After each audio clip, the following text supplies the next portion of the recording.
Barbarian here.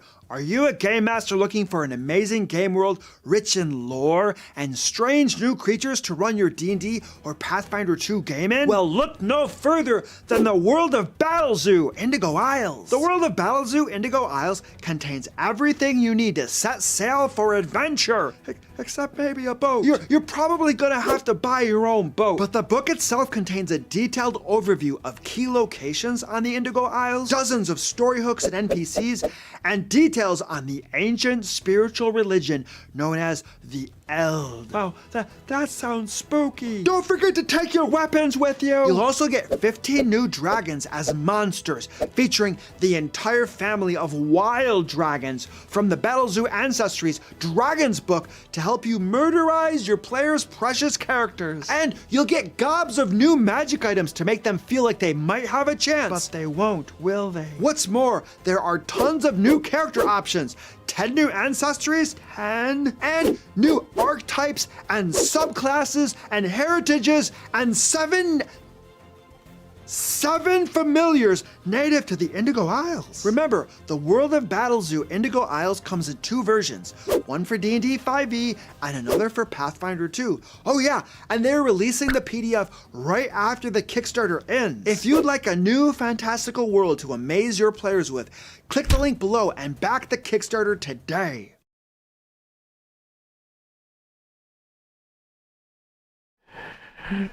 Hey everyone, look at that. We are live. I almost pressed the wrong button and stopped the stream. That would have been funny. Hey, but I didn't.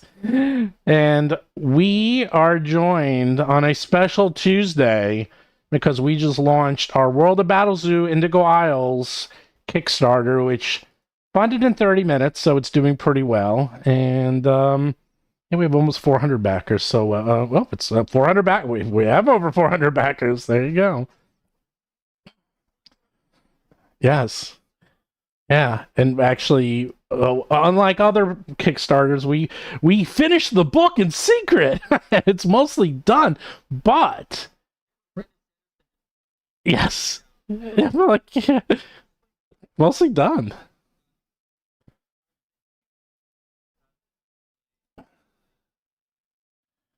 That's correct.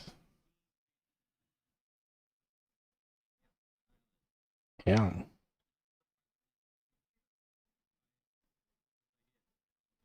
Yeah, and what we did, Professor, I'm not sure if you're familiar. What we like to do is we're very much into having the community help us. That's like our thing. Like we have the RPG Superstar, but we really want everyone to help out. And we actually have meetings with like when we put out our PDFs, we actually then have meetings with the people who bought the PDF and ask them for their feedback, and then we update it based on their feedback. So we really want to make sure like we give them what they want and that we actually see them, it's almost like early access if it was a video game, but it's not really early access because we do release it and then we just update it. Yeah.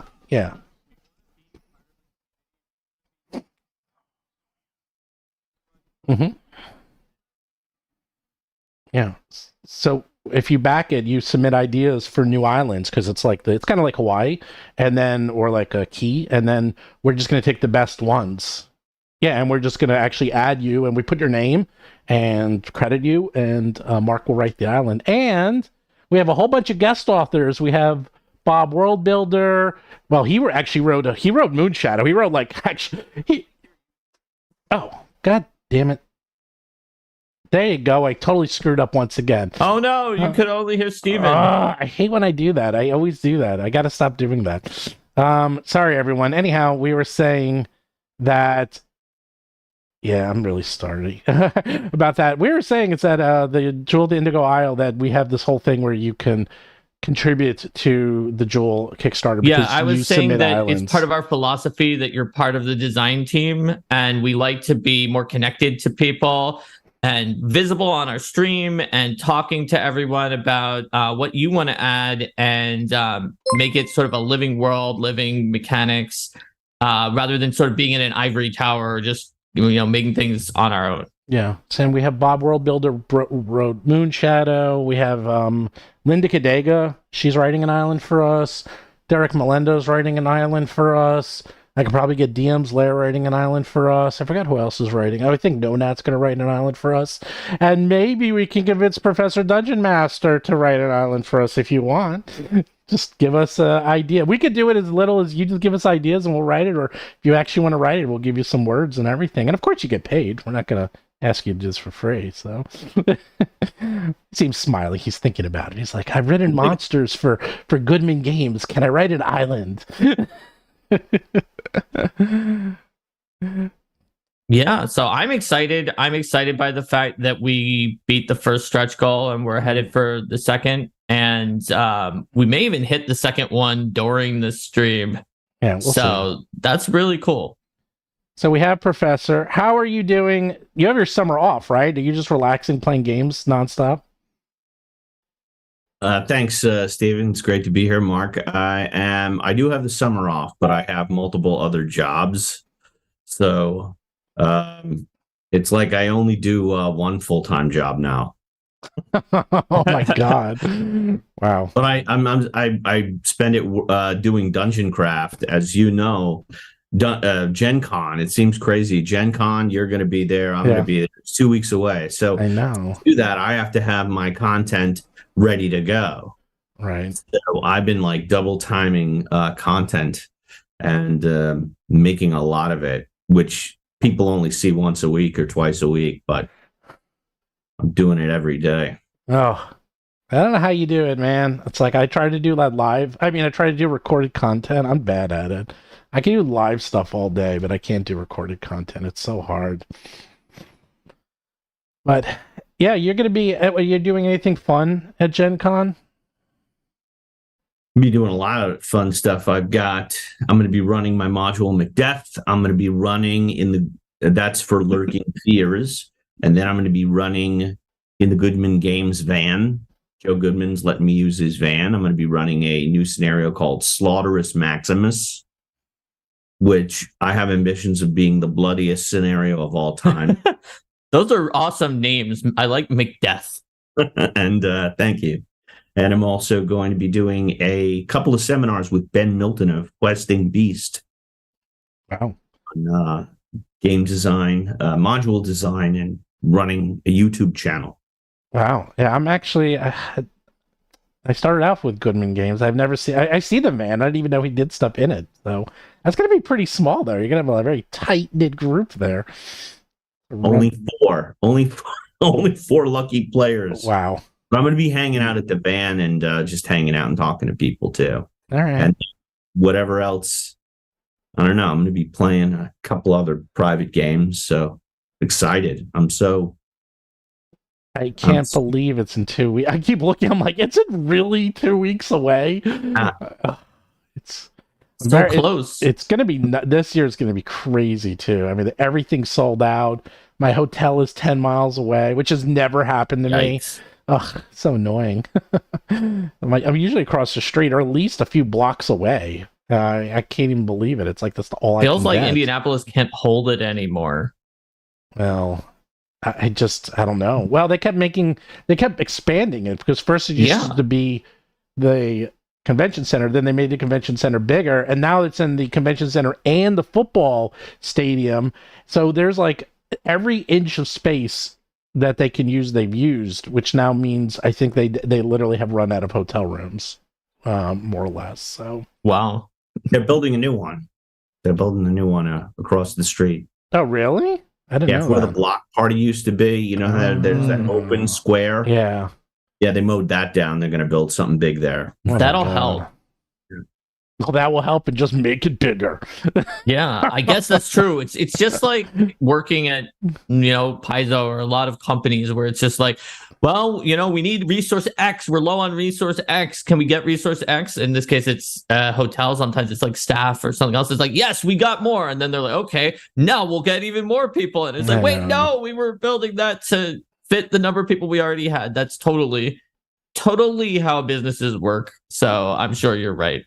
Well, yeah. I mean, my friend, he drives in and he parks his car and he said the parking was sold out. And he's like, it's never been sold out. And he's been going for like 15 years. He's like, this is insane. And I'm just like, everything is sold out there. And Still can't wait. It's going to be fun. It's just might be hard to find food and any place to sit or stand, but it's going to be fun. There you go. I'm so excited about this week's topic on the video because I love crunching data and math and figuring stuff out. Yeah. So let me go through it and we'll get right into it. First of all, like, subscribe, check out the Kickstarter. If you have any questions about even the Kickstarter, super chat, or ask me and Mark, we're here. We're also going to be doing a stream tomorrow, our normal Wednesday stream. And for that one, we're going to have Jessica Redikoff, and the author of Rage of Elements, and we're going to go through Rage of Elements with her. So I know a lot of people have been going through it because the book just came out, and a lot of people are really excited, but no one else has the author. Yeah, of the one of the 3 cover authors of the book. So that means that she wrote a big percentage of it. We can go through, talk about different components, and see about like the inside scoop. And don't forget, Jess likes to take over the stream, so that will be fun as she kicks me off. That's the best part. So I know, she's very aggressive. All right, we have numbers. So let me explain to you what we're about to show you. So it turns out that since I'm a book publisher, I have access to something called BookScan.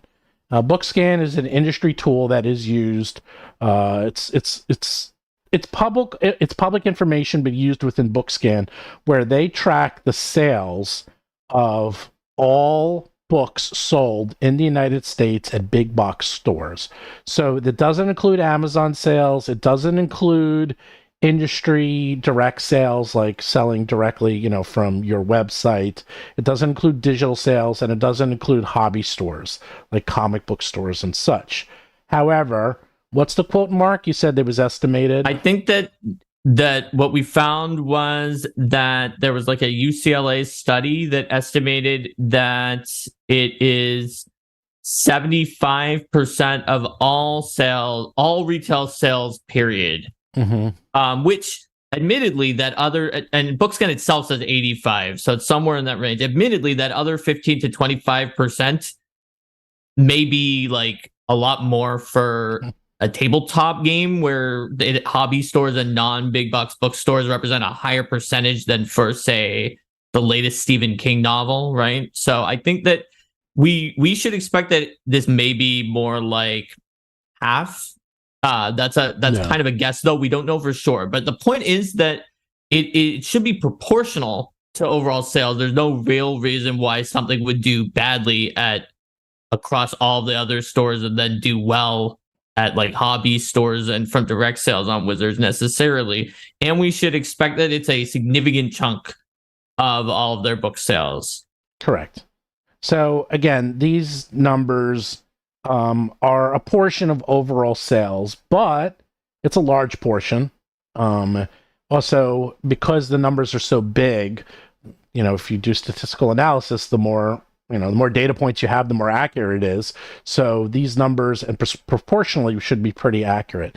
But before I get into it, with that being said, I just want to do a quick poll. Type in your numbers, chat. How many copies in the history of the publication, the D&D Player's Handbook, which can you everyone put up knows, a poll? That'll be fun because we can no, just... I kind of want to see what people say because I don't want to skew it. How many so copies? the 5e player. This is very 5e. specifically the 5e Player's Handbook. It is the one from 2014. It does not August include 19th, 2014.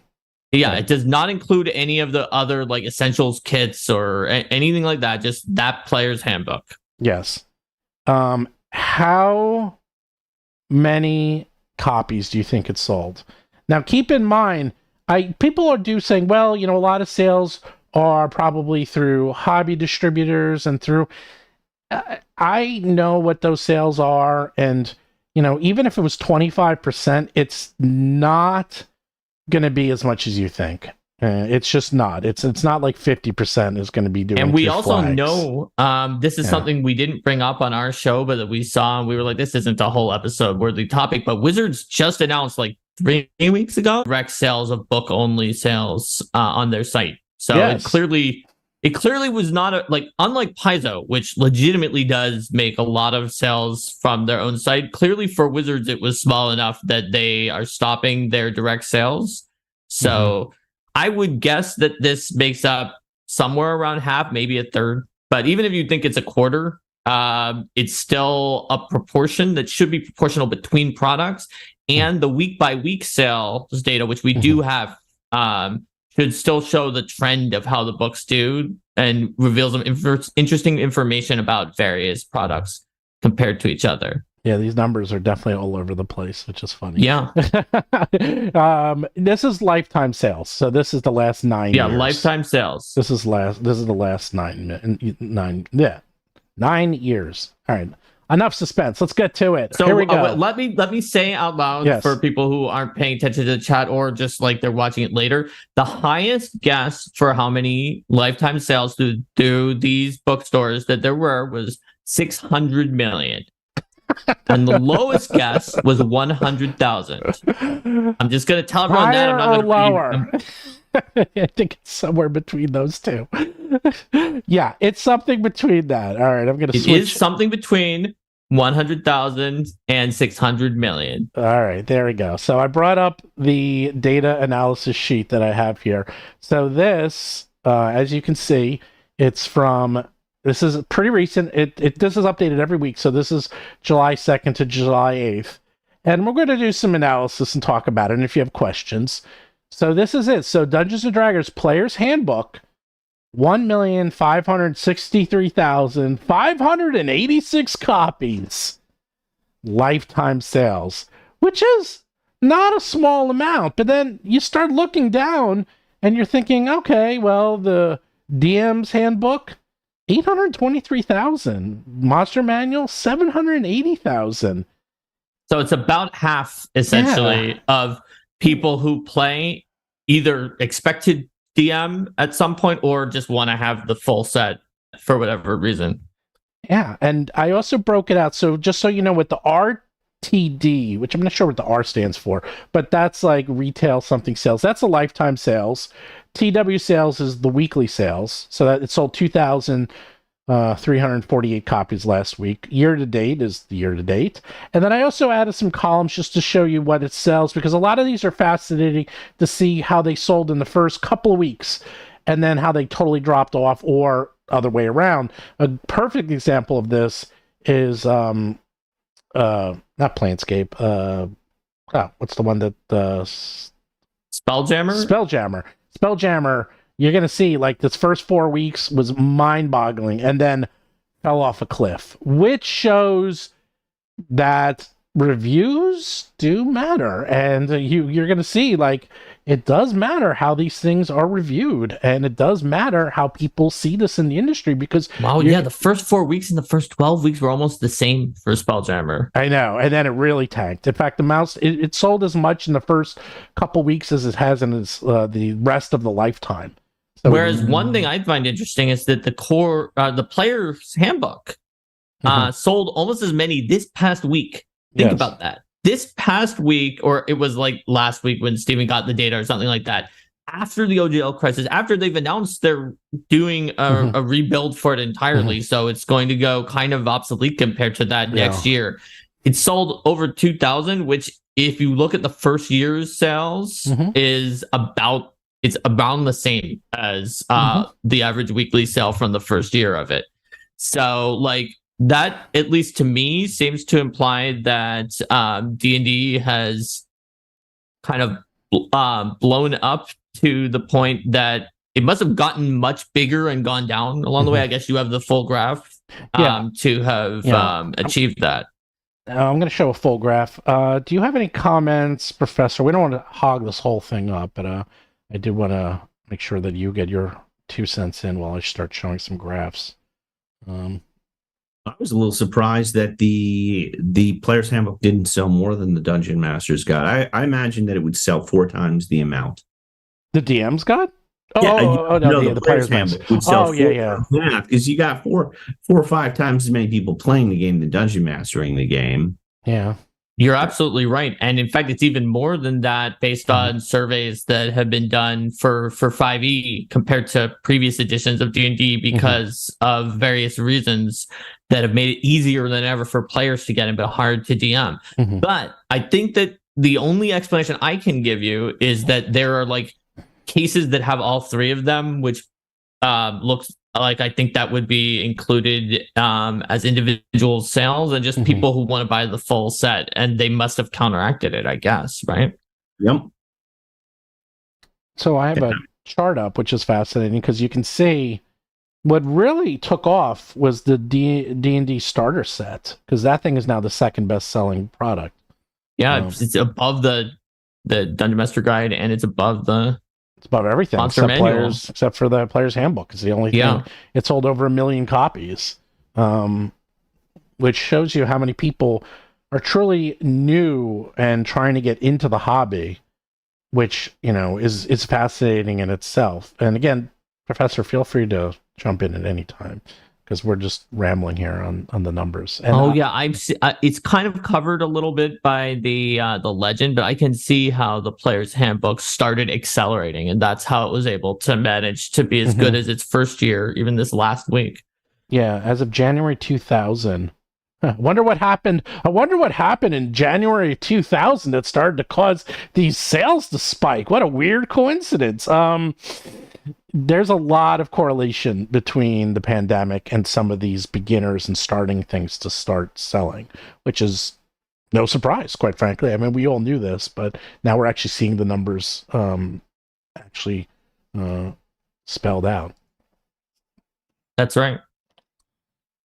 I definitely have a suspicion, based on just my overall industry knowledge, that this is obviously not, like we said, this is obviously not all of them. It's not the majority, but I think this is proportional. In most cases, going to be proportional with their overall sales and going to be a decent chunk. So it's telling us that, like, for example, people who picked 600 million. Also, I know everyone was trying to guess how much was from BookScan, not how much they sold in total, but like, it's nowhere near that much. And we know from, I think, publicly traded information or whatever, that the D&D part of WoTC was making 300 million a year, right? Something like that. So if but we that look includes at Magic. Okay, so that includes Magic, and not just D&D. Yeah, that makes sense. It's probably mostly Magic. To be fair, it is 100%. Sorry, wasn't it a billion though? Wasn't it? I thought it was a billion. Oh yeah, it was a billion. Magic. That's what I thought. I thought they said 300 was D&D or something like that, and that was surprising because we thought more of a percentage would be Magic. Was I misremembering that? You might be. I might be misremembering. You're right. Magic did make over 1 billion. That was like because they were like crowing on that. I thought it was over 1 billion was Magic, and then D&D was. They do break out the numbers a bit in their sales reports. I haven't looked. I didn't pull that up. I probably should have. Probably should have pulled that up. But the point is, and we're not here to like really go into the exact numbers of like what WoTC claims and did. But the point is that seeing these numbers, I think everyone is probably shocked at how much lower they are, and people can say, yeah, it doesn't include Amazon. You're 100% right, but Walmart and Target are on here, right? I believe Walmart, Target, you told me they were when I was asking before. Books A Million, Barnes and Noble, pretty much all the big box stores. Costco I don't believe is on here, but I don't think Costco sells books anymore. So it is, and believe it or not, the Targets and the Walmarts aren't as good as you think, because what they will do is that they will order, and I know this because I actually am not selling my books to them. I actually am selling to Books A Million and Barnes and Noble, because they'll buy what they need, but then Target might say, okay, we want 5,000 copies of your book. And then they'll return it. They'll return 4,800 copies. And then you're stuck with all those extra copies. Like they will buy huge amounts and return 90% back to you. The other ones never return. It's very rare. So whatever Barnes and Noble's Books A Million buys, they keep. So it's much safer for someone like myself who's much smaller. So I'm just letting you know. Yeah, absolutely. Wait, were you going to say something, Professor? Feel free to overtalk us because we're going to keep going. No, I was not. Let's keep going. Well, okay. Yeah. So I find this data fascinating. So personally, I have another just one. because of like where we're at, even if this is only 25 or 20%, which I personally, just based on my own understanding of like other book sales and like things like that, and the other analyses that I've seen, I think it's a little more than that, but it's still nowhere near packing the numbers that that Wizards is seeing in total from D&D, which suggests to me that Beyond and a lot of other places is where a lot of that's coming in. So here is, I also did a chart here, which is some of their most popular, supplemental books, like Xanathar's Guide to Everything, Tashas Cauldron, Volo's Guide to Monsters. And again, I even put in the DM screen because it actually sells incredibly well. What's fascinating about this is that Xanathar's sold 500,000 units. And what really popped up quickly is Tasha's Cauldron of Everything exploded very quickly. Oh, Tasha's exploded, but it still has not caught up to Xanathar's. I'm not sure if it's on a track to... I don't think it is on a track to do so. No, but what's interesting... Because it looks like Xanathar's has been accelerating. Xanathar, look at it. Xanathar's, yeah. It's been accelerating, whereas Tasha exploded and then it went back down and it never was as popular as Xanathar again. This is like these are the weekly sales. Like, look at this number. This is what it sold. So, let's see. I can barely see this here. Is that I can't get it. There we go. Tasha sold 82,000 copies the first week it was out. That is gargantuan. That is a huge number. Yeah, 82,000 is a lot of copies from BookScan. Like, that's ridiculous. If you compare this to any other RPG product, then you said that was the first month. Like, a lot of products, most products will never see that many sales in their lifetime. No, not even close. And more importantly, to even print that much, like, I was talking to some of our printers, like, once you go over like 20, 30, 40, 50,000 copies, like, they have trouble printing that many. Like, it's I think the most a printer I was talking to ever printed of a single book was something like 70,000. So they really had to print, if they sold that many, and then you have to figure everyone else in the worldwide sales. So they probably had to print like 250,000 copies, or at least 200,000 copies, which, by the way, probably gets the cost down to like $2 a book, if that. Like, they really go, oh my god, you print that many and it's literally as cheap as whatever it's literally materials and time at that point. It's just as cheap as it can be. So they're really getting as much money as they possibly can from these books. Interesting that Xanathar's is accelerating, going back to the one that shows not the total sales but the like week by week sales on the graph. So like it's continually to do better, but not by that much. Whereas for a lot of books, you will definitely not see them. Obviously, it didn't accelerate from that first spike. It had a first spike, and when it released, it went down, and then it's been kind of going up since then, which is like a good thing for them overall for growth, but it's probably not hitting close to what Hasbro wants to see for growth. Like as overall, it shows the brand is growing and like more people are coming in because it wouldn't be going up otherwise. But these are definitely not making like Hasbro profits levels of money, even if you multiply this by a significant amount for the other sales venues. What do you think, Professor? What do you think of all this? I'm stunned that it really puts in perspective how big Dungeons & Dragons is. Because I cover a lot of independent games, and you look at a game that on Kickstarter has 10,000 backers, and it'll raise like $1.5 million. And that's 10,000. And like Spelljammer, a product that I didn't give it a bad review because, to be fair, I didn't review it, but I've never heard anyone that liked that. Of the reviews I've ever seen on YouTube, anything written, it is like universally disliked, that version of Spelljammer, and yet it sells 84,000 copies. Yeah, from this set alone. This set alone, which means it probably sold a good 250,000, maybe 200,000 if you go worldwide, maybe 150,000 at least. And what I'm struck at is there's sort of like two industries. There's Dungeons and Dragons and everything else. And what's interesting, we were talking about before this, before we began, we were talking about Gen Con, right? And how excited we are to go there. Now, there's tons of people playing Dungeons and Dragons at Gen Con, but you would think there'd be a lot more. Like if you see these, like there is a whole bunch of people that play Dungeons and Dragons, they play with their friends, or they just buy the book. Yeah, they just buy the books. And they've never been to a convention and probably never will be. That's a very small fraction of the people that play the game.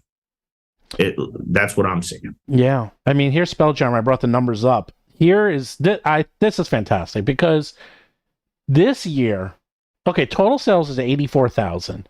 This year it sold 11,000. The first 4 weeks, and boy, I was excited. I was going to buy it, and then I started to hear the reviews. 47,000 copies sold first 4 weeks. And then those reviews came out, and every single review was do not buy. I mean, it was just scathing, the reviews. And then you see it drops. Like, it just went from 47, and then it went to 52, then 56, and then that's it. And then, I mean, it sold, it's been out for a year, so it sold half as many in its first 4 weeks as it did the next 48 weeks. So that just shows you, just like word of mouth does matter. In fact, and another reverse example for word of mouth is Curse of Strahd, which did not sell that many in the beginning. That map now. So if we do now these are interesting. So here's the adventures. If you look at Jedi Protector pointed out with the super chat that Fizzbands was good for Monster Hunter experience. Yeah, so if you look at these numbers, this is fantastic. So the best-selling one, of course, is Hoard of the Dragon Queen, because that's their first one.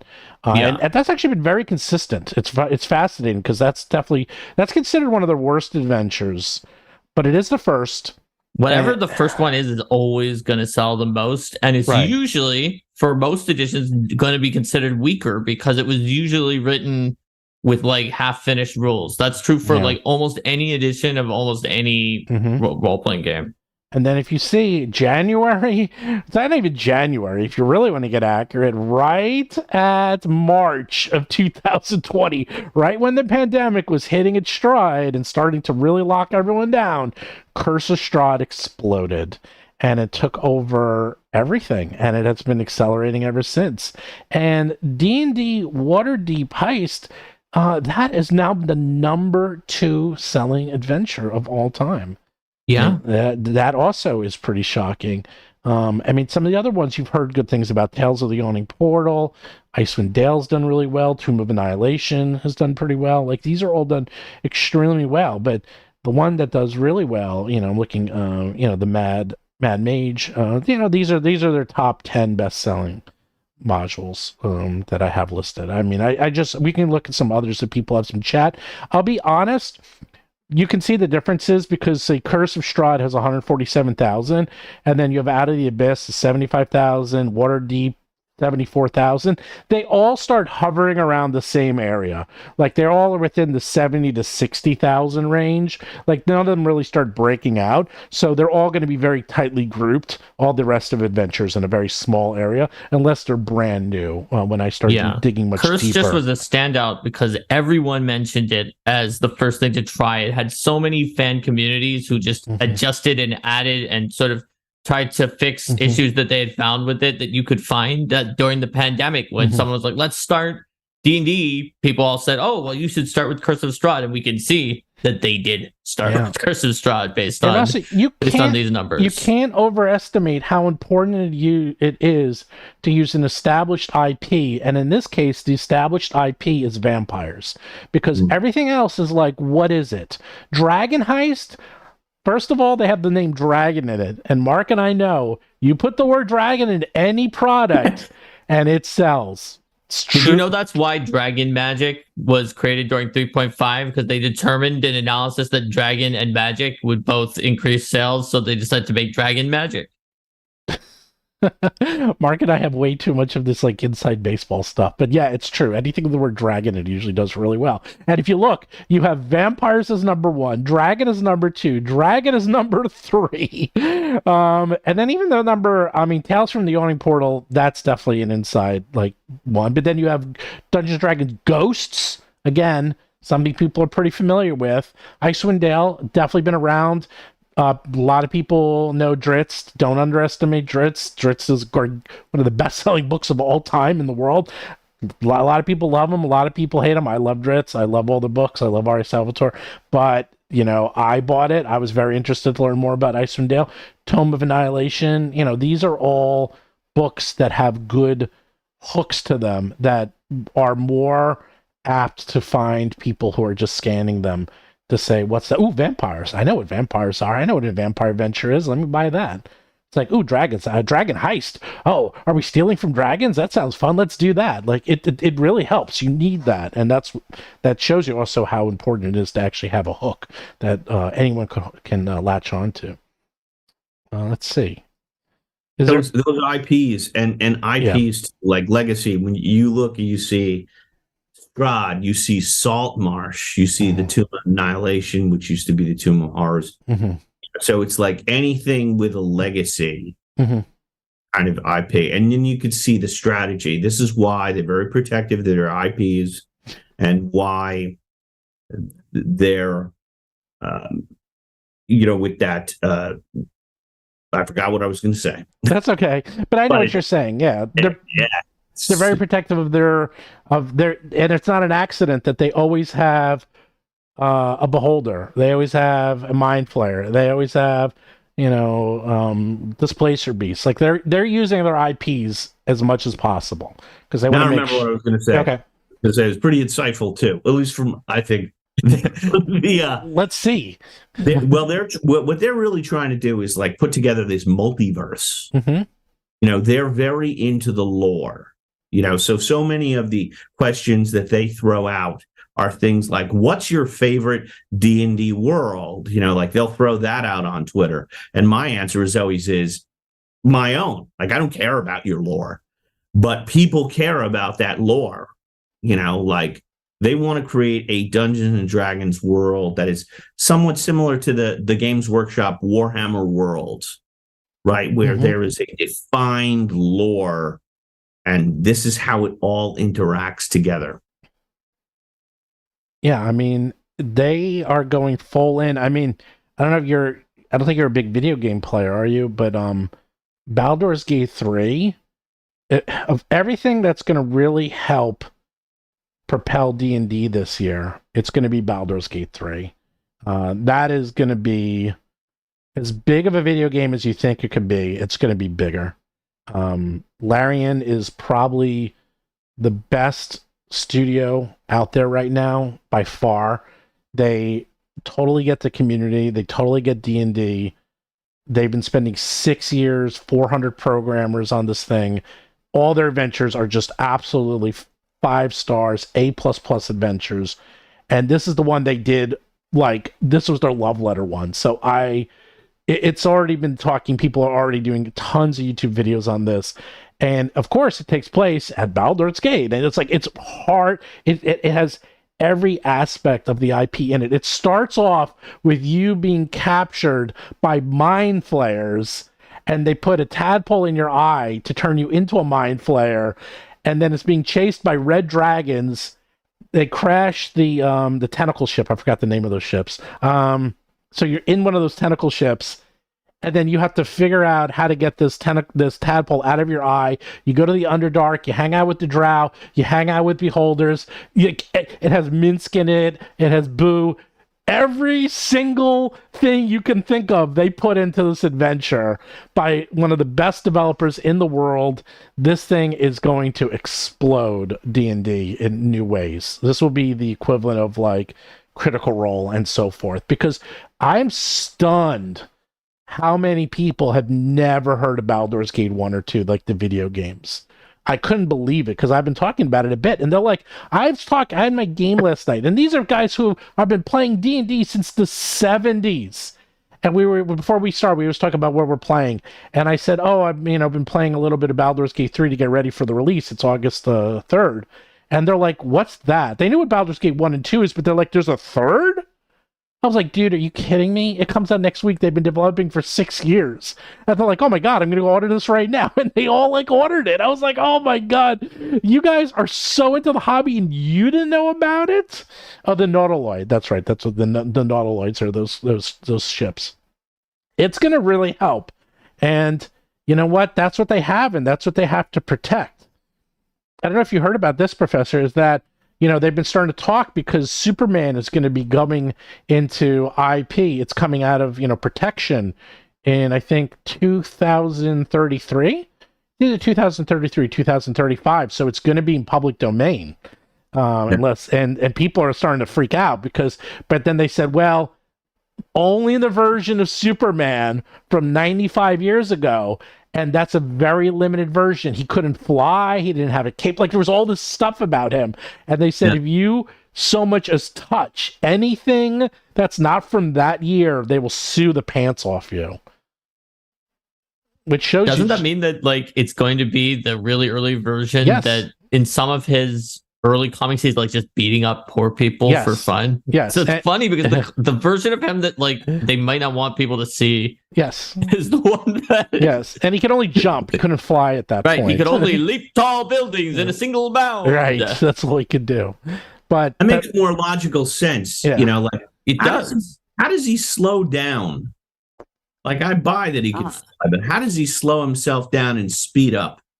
I don't know. The only people who did a good job with that is if you watch The Boys and Homelander, who flies, and he tries to explain it because they're like, "Oh, you can just do this." He goes, "I can't just do that. I'm up in the air. I can't just like stop. I need to stop again." Like, he explains the physics behind it. I was like, "Oh, that's pretty good." Someone actually like looked into that a little. They don't go that deep into it, but enough that he can't be all magical, all powerful. So I completely agree with you on that. So, but the point is that they are doing everything in their power to project and sell their IP. It's not even the game at this point. And they're just going to continue down that road because, what's the difference between Pathfinder and D&D? It's so many. I actually see people doing videos on Baldur's Gate 3 comparing it to Pathfinder Wrath of the Righteous, which is another gigantic video game that came out a few years ago, and they're like, "Oh, Pathfinder's just D&D." Like, people literally just say that. They'll just say, "Oh, Pathfinder's D&D," and I'm just like, "Oh," I shake my head. I'm like, "No, it's not just D&D. They're all part of the same family, but they're not the same thing." But it just shows you, like, what people think of D&D versus other game systems. I mean, what do you think of this? Because you cover a lot of independent games. I mean, is this sad for you, Professor, when you see these numbers and you're thinking, "Wow, I thought, someone selling 10,000 copies was impressive, or 5,000 copies," and then you see this and you're like, "Oh my God!" It's like we're not even on the same planet as WoTC. They're like so far ahead, it's ridiculous. Yeah, well, it goes to show you why they don't go to conventions. Yeah, it's like, why would I even step foot in with those people? Why would we even do that? Why would we bother? Remember the giant troll they had? Yeah, yeah. Like, why are we going to move the troll? He's in our lobby now, and they've got a lock. To me, it's a lot like it's not really surprising. It's a lot like Monopoly, which is another thing you said. It's so brilliant, Stephen, that it's an IP at this point. Monopoly, even if you don't play the game, Mr. Monopoly. Mm-hmm. He's towels, he's purses, he's watches, and the game sells, even though, I mean, come on, if you're a board gamer, how much better, and I like Monopoly, which I get crucified for all the time. But I like that game. But how much better a game is Wingspan than Monopoly? It's not even close, And that's what it is. It is an IP. They've elevated Dungeons & Dragons. It's something else. It's so I really look at it as two different businesses, really. It's really like the difference between, I don't know. Yeah. Harry Styles and Henry Rollins. It's like totally different. Mm-hmm. They're in the recording industry, but it's like a totally different thing. Yeah, in fact, if you look at here, one of the top-selling games right here, Dungeons & Dragons versus Rick and Morty. Here we go. 63,000 copies. 63,000 copies. And right above that, the ABCs of D&D, the Dungeons & Dragons children book. I've seen this, actually, I in bought stores. that for my nephew. There you go. 64,000 copies. I'm one of those 64, or no, I bought it on Amazon probably, so I'm not, but... Wait. Here's the one I see people in chat talking about, which Mark is not surprised at, and I'm not surprised either because my wife's a cook and chef. The Heroes Feast, the D&D official cookbook, 207,000 copies. Yeah, I'm absolutely not shocked by this. And people, every time that Paizo puts out some recipes in the book, people are always excited and happy about it. Yeah. Everyone, for their books. Everyone eats. And that's something else. It's like, the reason that Nintendo does so well is that they figured out, and they were very conscious when they came out with the Wii, is that they wanted to figure out how can we market this to everyone, not just young men and boys. Can we market it to women? Can we market it to old people, to young people, people with disabilities, people who aren't into video games? And that's why the Wii exploded when it did, because you could use it. It didn't matter who you were. That's why the simple graphics are fine. They don't care about the graphics. All they care about is the interactivity. And if you can market to everyone, then your market is everyone. So you have something like the Heroes Feast. You have a book of food, which everyone in the entire world can relate to. Therefore, it is a market for everyone in the world. And what do you know? It sold well. What a surprise. Not a surprise at all, by the way. So Ollie Wright is wondering how the numbers compare to what we know about D&D Beyond subscriber cancellation numbers during the OGL. So supposedly D&D Beyond has approximately, I think it was either 10 to 13 million. It was 10 or 13 million subscribers. I got to look at my notes. I haven't looked at them since. No wonder since January. That Beyond is where a lot of their money comes from. Oh God, yeah. I mean, well, no. That's people. No. That's not subscribers. Oh, that's users, not counting the people subscribed. No. That's not subscribers. So that's users who have signed up, and their email distribution list is somewhere between, it was like 10 or 13 million for their user base. And most, I am guessing, I mean, it's a maybe 5%. I don't think it's 5%. Knowing what I know, being in the industry, I'd say 1 to 2%, which is still about, say, 250,000. It's not 1 million. Okay, I don't think it's 1 million. But we'll say, I'll be nice, and I'll say 250,000.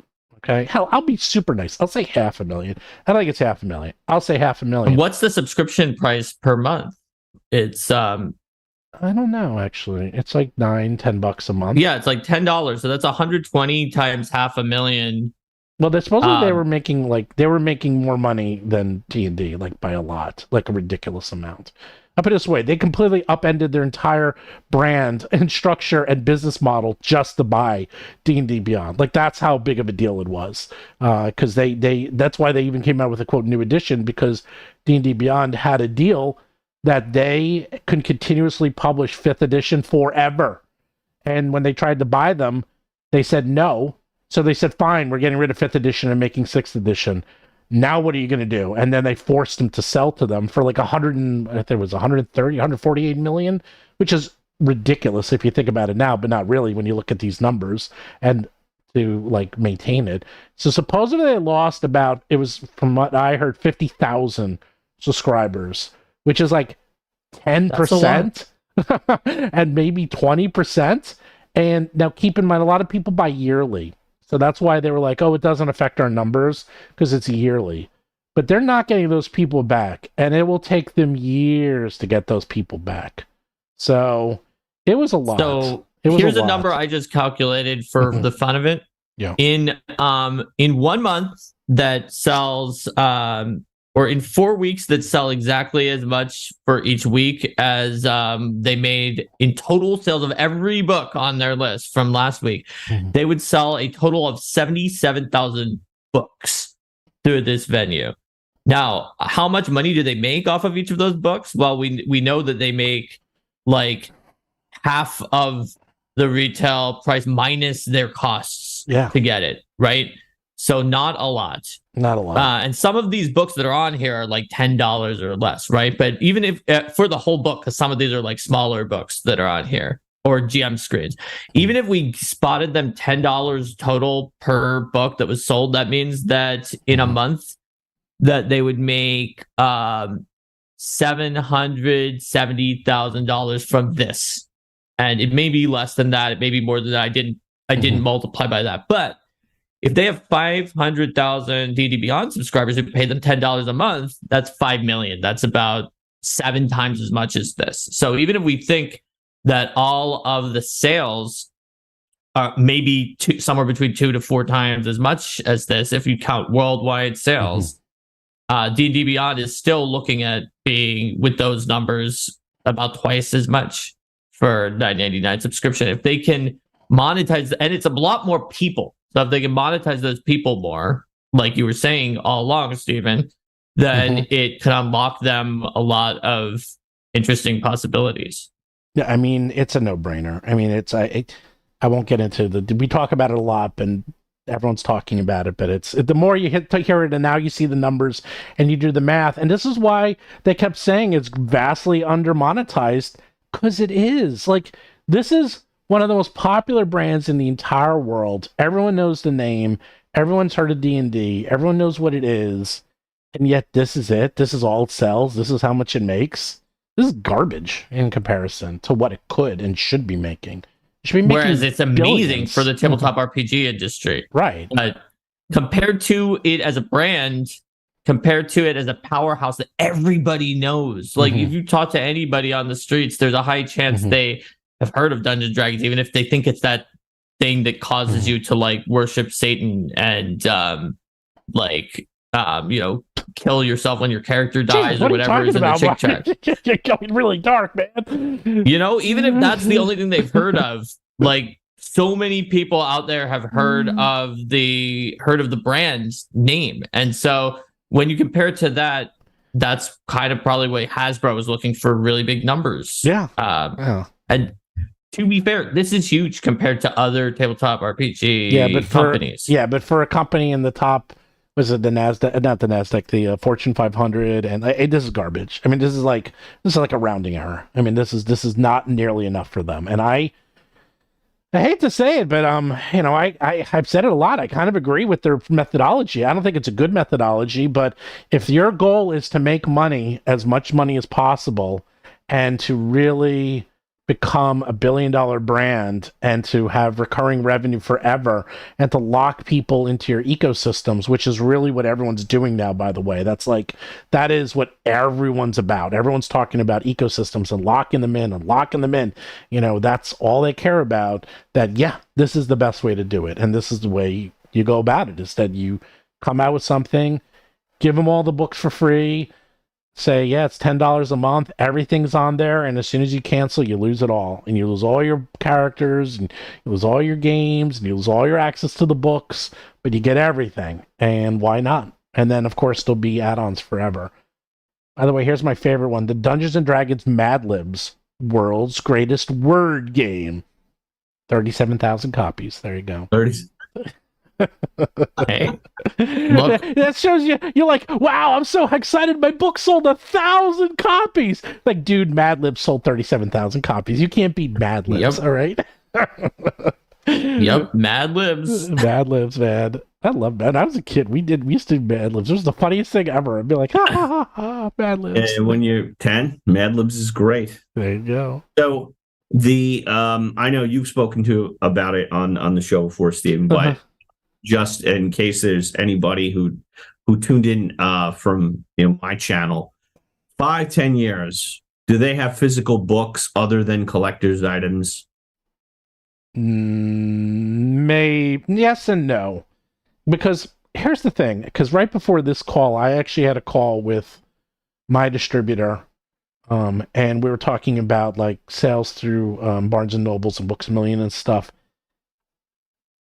They probably do. They probably get better deals, because what's going to end up happening is that, say, Barnes & Noble is selling X amount of books per month or per year, and they're doing well. You know, they're going to say, look, our options are either we stop selling 100%, or you give us like a bigger percentage, and we'll still make books for you. And that's it. And they can become someone who only sells in specific areas. Like they would probably still sell maybe the hobby stores, maybe the big boxes, maybe Amazon, but you know, they're not going to try to go every nook and cranny. And quite frankly, you see, if you say 5 years, yeah, I think they're selling books. If you say 10 years, I don't think they're selling books. Or it's going to be collector's items, and that's it. And that's all they're going to care about. Because their price of books, and you broke this, are like, they're now $60, but that's like pre-buy. And then if you buy it in the stores, they're $70. And that also comes with the codes, you know. So suddenly these books are becoming like $80, $90 books. And, you know, they're basically the same books that were $50 a little while ago. So, you know, they really have to make more money off these books. And to make a collector's special edition, I'm gonna break something to everyone. Make sure no one else is listening. It doesn't cost that much more. Okay? Like that special cover and putting in the ribbon and all that. It's not that much more. I mean, it does cost somewhat more, and since it's usually a smaller run, it costs more per book because You're it's a smaller 100% run. right, but they can charge more and make it up. Oh, yeah, absolutely. Oh, yeah. But that's why we, like, for example, on ours, it's not that much. We're not charging that much more for each one for the collector's edition. We're not charging, like, drastic amounts on the Kickstarter. What is it, like, $20 Something more? like that. Yeah, $20 more. But we're adding not a big increase compared to what some companies will do hundreds. Yeah. I don't know. At first, I was going to say, before I saw these numbers, Professor, I would say, no way are they selling books. I'm looking at these numbers, and I'm thinking, well, it's still a vector that they have, and if they lose this vector, it's probably something that's going to be hard to impossible for them to get integrated into. So I don't think they're going to completely abandon it because they're already there. And they already have the shelf space, and they already have the brand, and they already have the recognition, and they have all the sales.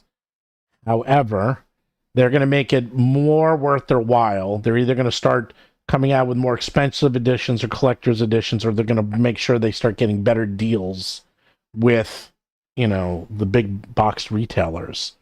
And then for the smaller ones, like the flags and stuff, you know, they'll have the same books. They'll just sell them at full price. And then on Amazon's its own thing. Like Amazon is so big, it's like, you know, it's its own thing. And they'll sell very well. I think the Player's Handbook supposedly is like in the top 100, definitely like in the top 1,000, but it's like one of the top 100 to 1,000 sales of all time every week forever on Amazon. It always sells well.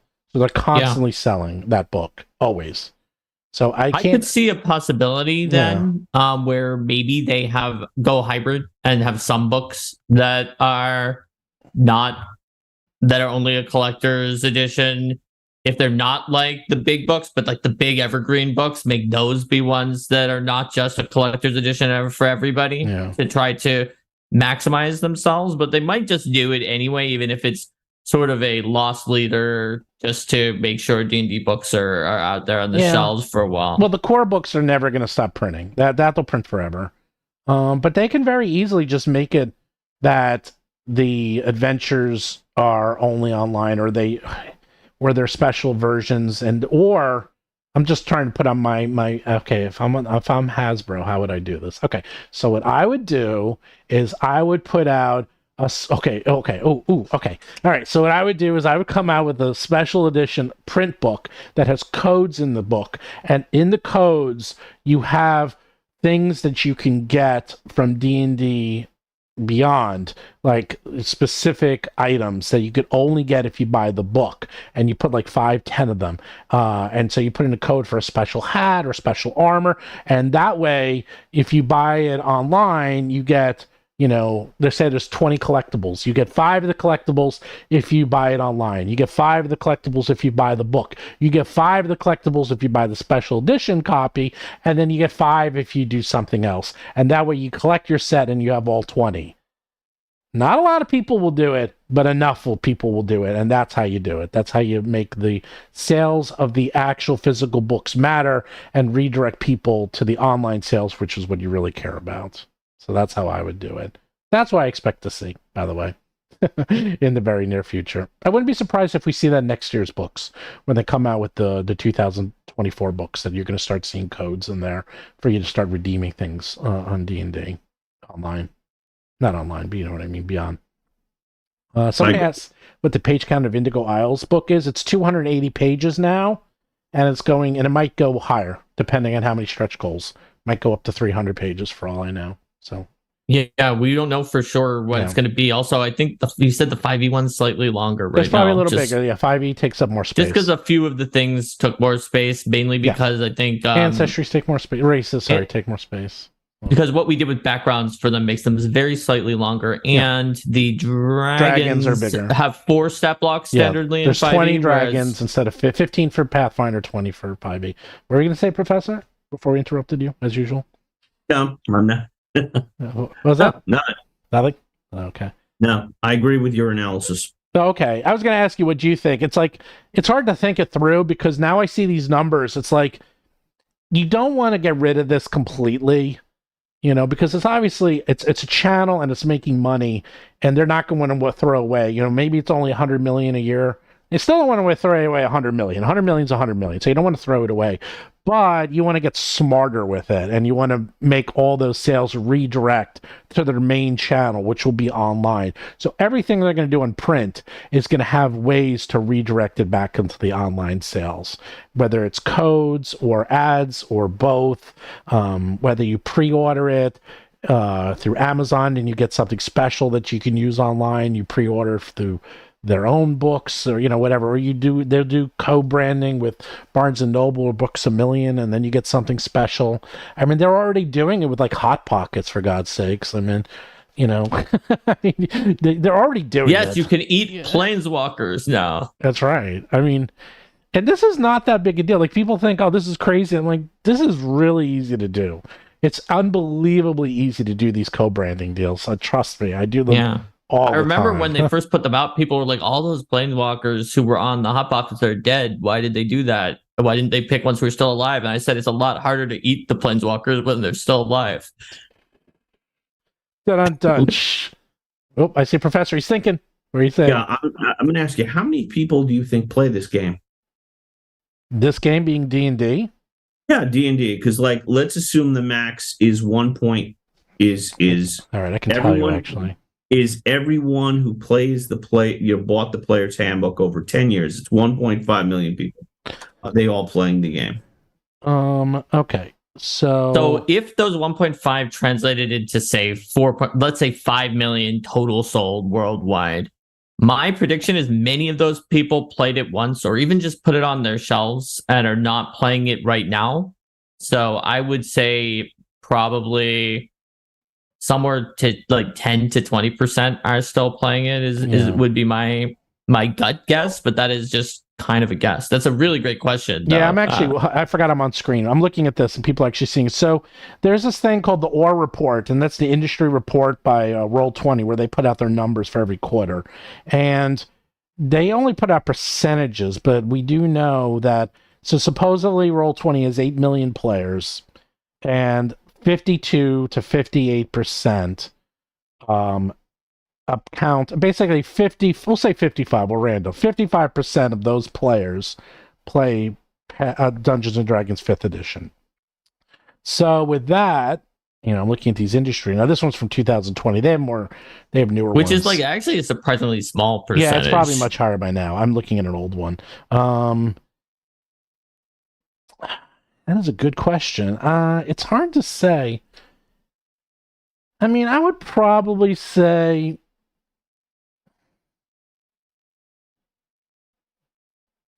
Hold on. I'm going to bring out the calculator. I have some numbers I can go off in my head. Hold on.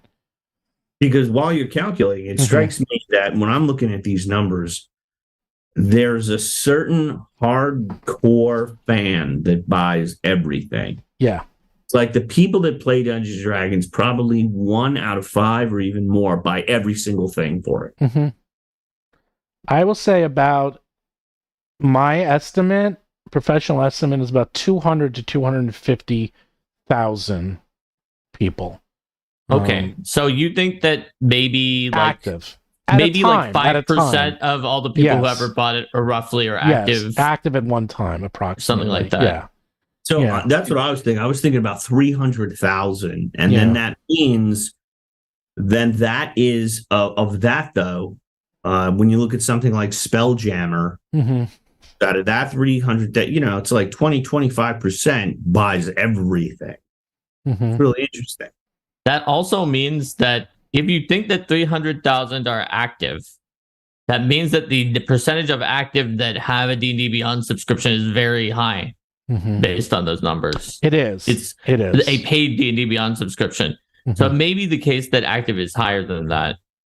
It's also possible for your analysis about Spelljammer, Professor, that it looks like 84 here bought Spelljammer. If you multiply that by some of our estimates, would get up towards 300. But some of the people who don't play may still be collectors who bought everything too, I suppose. But I don't know how much that would account for.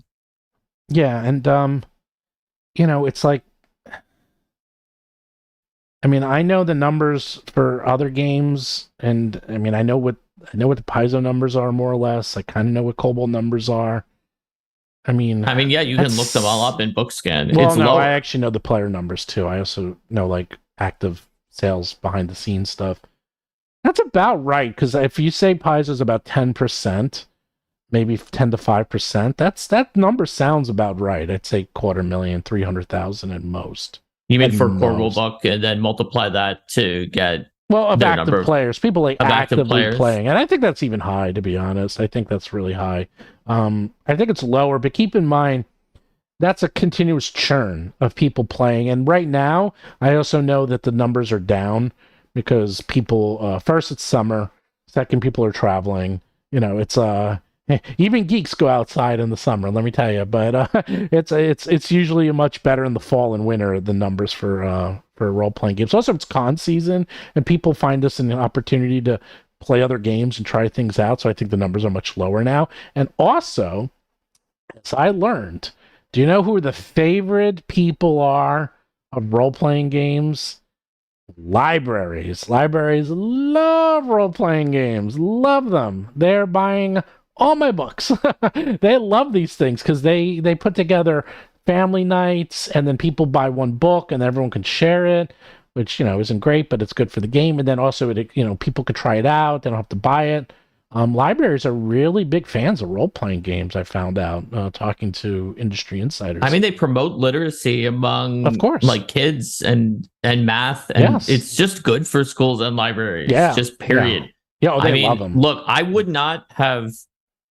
I think it's fair to say that if it wasn't for role-playing games, that I might not have made it into MIT where I went, because that they helped me with vocabulary, reading, they helped me with math, and like I won a countywide math competition by the skin of my teeth, by like exact count. If I had missed one probability question because I didn't like do dice and tons of probability, that would have been it. So, well, I got to one up you. I would not have gone to Carnegie Mellon if it wasn't for role-playing games either, Mark. Okay, there you go. I know MIT's good, but MIT is the lower of like I'm not sure that it made the difference, but it definitely could have. And you're sure that it did for you? Oh, I guarantee, because one of the things I did, I put out a game on the Apple II Plus when I was in high school. I started my first company and put out Mall Maniacs. And one of the main reasons I got into CMU is because I actually started a business and was running a computer software business when I was in 10th grade. Well, you have one up me because you can be very confident then. Whereas I don't know, I did a bunch of different stuff, but I think that role-playing games made a difference. No, it definitely made a difference. I mean, I remember when I was a kid and my dad, I had an Apple II Plus. That also helped, by the way. I had an Apple II Plus in 1981, and I learned coding when I was 12, which was not a small thing. When I was a kid, my dad's like, okay, we're going to do this vocabulary quiz, and you're going to, and it was like, one of these things on the Apple II Plus where it would show you 5 words, and he would do 5 words, and I would do 5 words. And if I won, he'd give me like $1. And if he won, he won. And we did it the first night, and I beat him. And then we did it the second night, and I beat him. And then he was really trying. He's like, oh my God, what is going on here? It's like on the third night, I beat him every night. And he's like, oh my God, where are you learning all these words? I was like, D&D, baby. It's like, you learn a lot of weird words when you're playing Dungeons and Dragons. And within the week, he stopped doing it because he's like, okay, his vocabulary's fine. We need to worry about that. What are you about, Professor? I mean, you are a teacher, and I know you use D&D a lot with your students, right? We play D&D. Yeah. We play D&D. Not with all my students, but we got a club going. How much it improves their academics, I can't tell you. It definitely improves teacher-student relationships. Mm-hmm. I can tell you that students who play D&D with you, a number of them have gone to very good schools and won scholarships. It's a higher percentage of those, because I think they feel that you have a closer relationship with the teacher and they want to perform optimally. But the biggest D&D benefit I've discovered, I didn't go to Carnegie Mellon or MIT because I didn't really study that hard, but I found out, I discovered, you know what D&D was really good for? Craps. Wait, I didn't tell you on my computer, I used to do Mathletes, and I wrote a computer simulation casino because my mom is from Atlantic City, and I used to visit my grandfather and go to the casinos in AC all the time, so I'm a big gambler. You're a big gambler. Because I gambled some, but I lost at roulette and blackjack. Right. But really, once I started making a study of craps, I realized, wow, this is based on the bell curve probabilities of 2 6-sided dice. Mm-hmm. And I'm really good at predicting how they're gonna. Well, we should go play some craps. I play craps for fun. I was on a card counting team for blackjack, but it was kind of boring because a lot of the time is you're just doing nothing. But I do play poker a huge amount, and that I've won many tournaments, many tournaments in poker. So that's my game. That's my game is poker, by the way. So, but yeah, I agree. Craps is awfully fun, especially if you get on a roll. Oof, boy, it's fun. Craps is fun. So that's the only practical purpose of D&D. Oh, that, and I have a YouTube channel. No, that too. You're like that. Oh, and my 100,000 subscribers. Other than that, other than that. But I feel like that would be fun. So when you play with your students, are you always the DM, or does sometimes the students DM? I'm always the dungeon master. Oh, does it feel weird killing your students? No. I mean, killing your students' PCs, not killing your students. They die all the time. Oh, okay. Because there's no training wheels. There's none of those death saves. You're dead at 0. So someone dies all the time. They're used to rolling up other characters. Mm-hmm. They're used to rolling up new characters all the time. Are you playing Didn't you say that no one's ever made it past 6th? Well, that's his home game.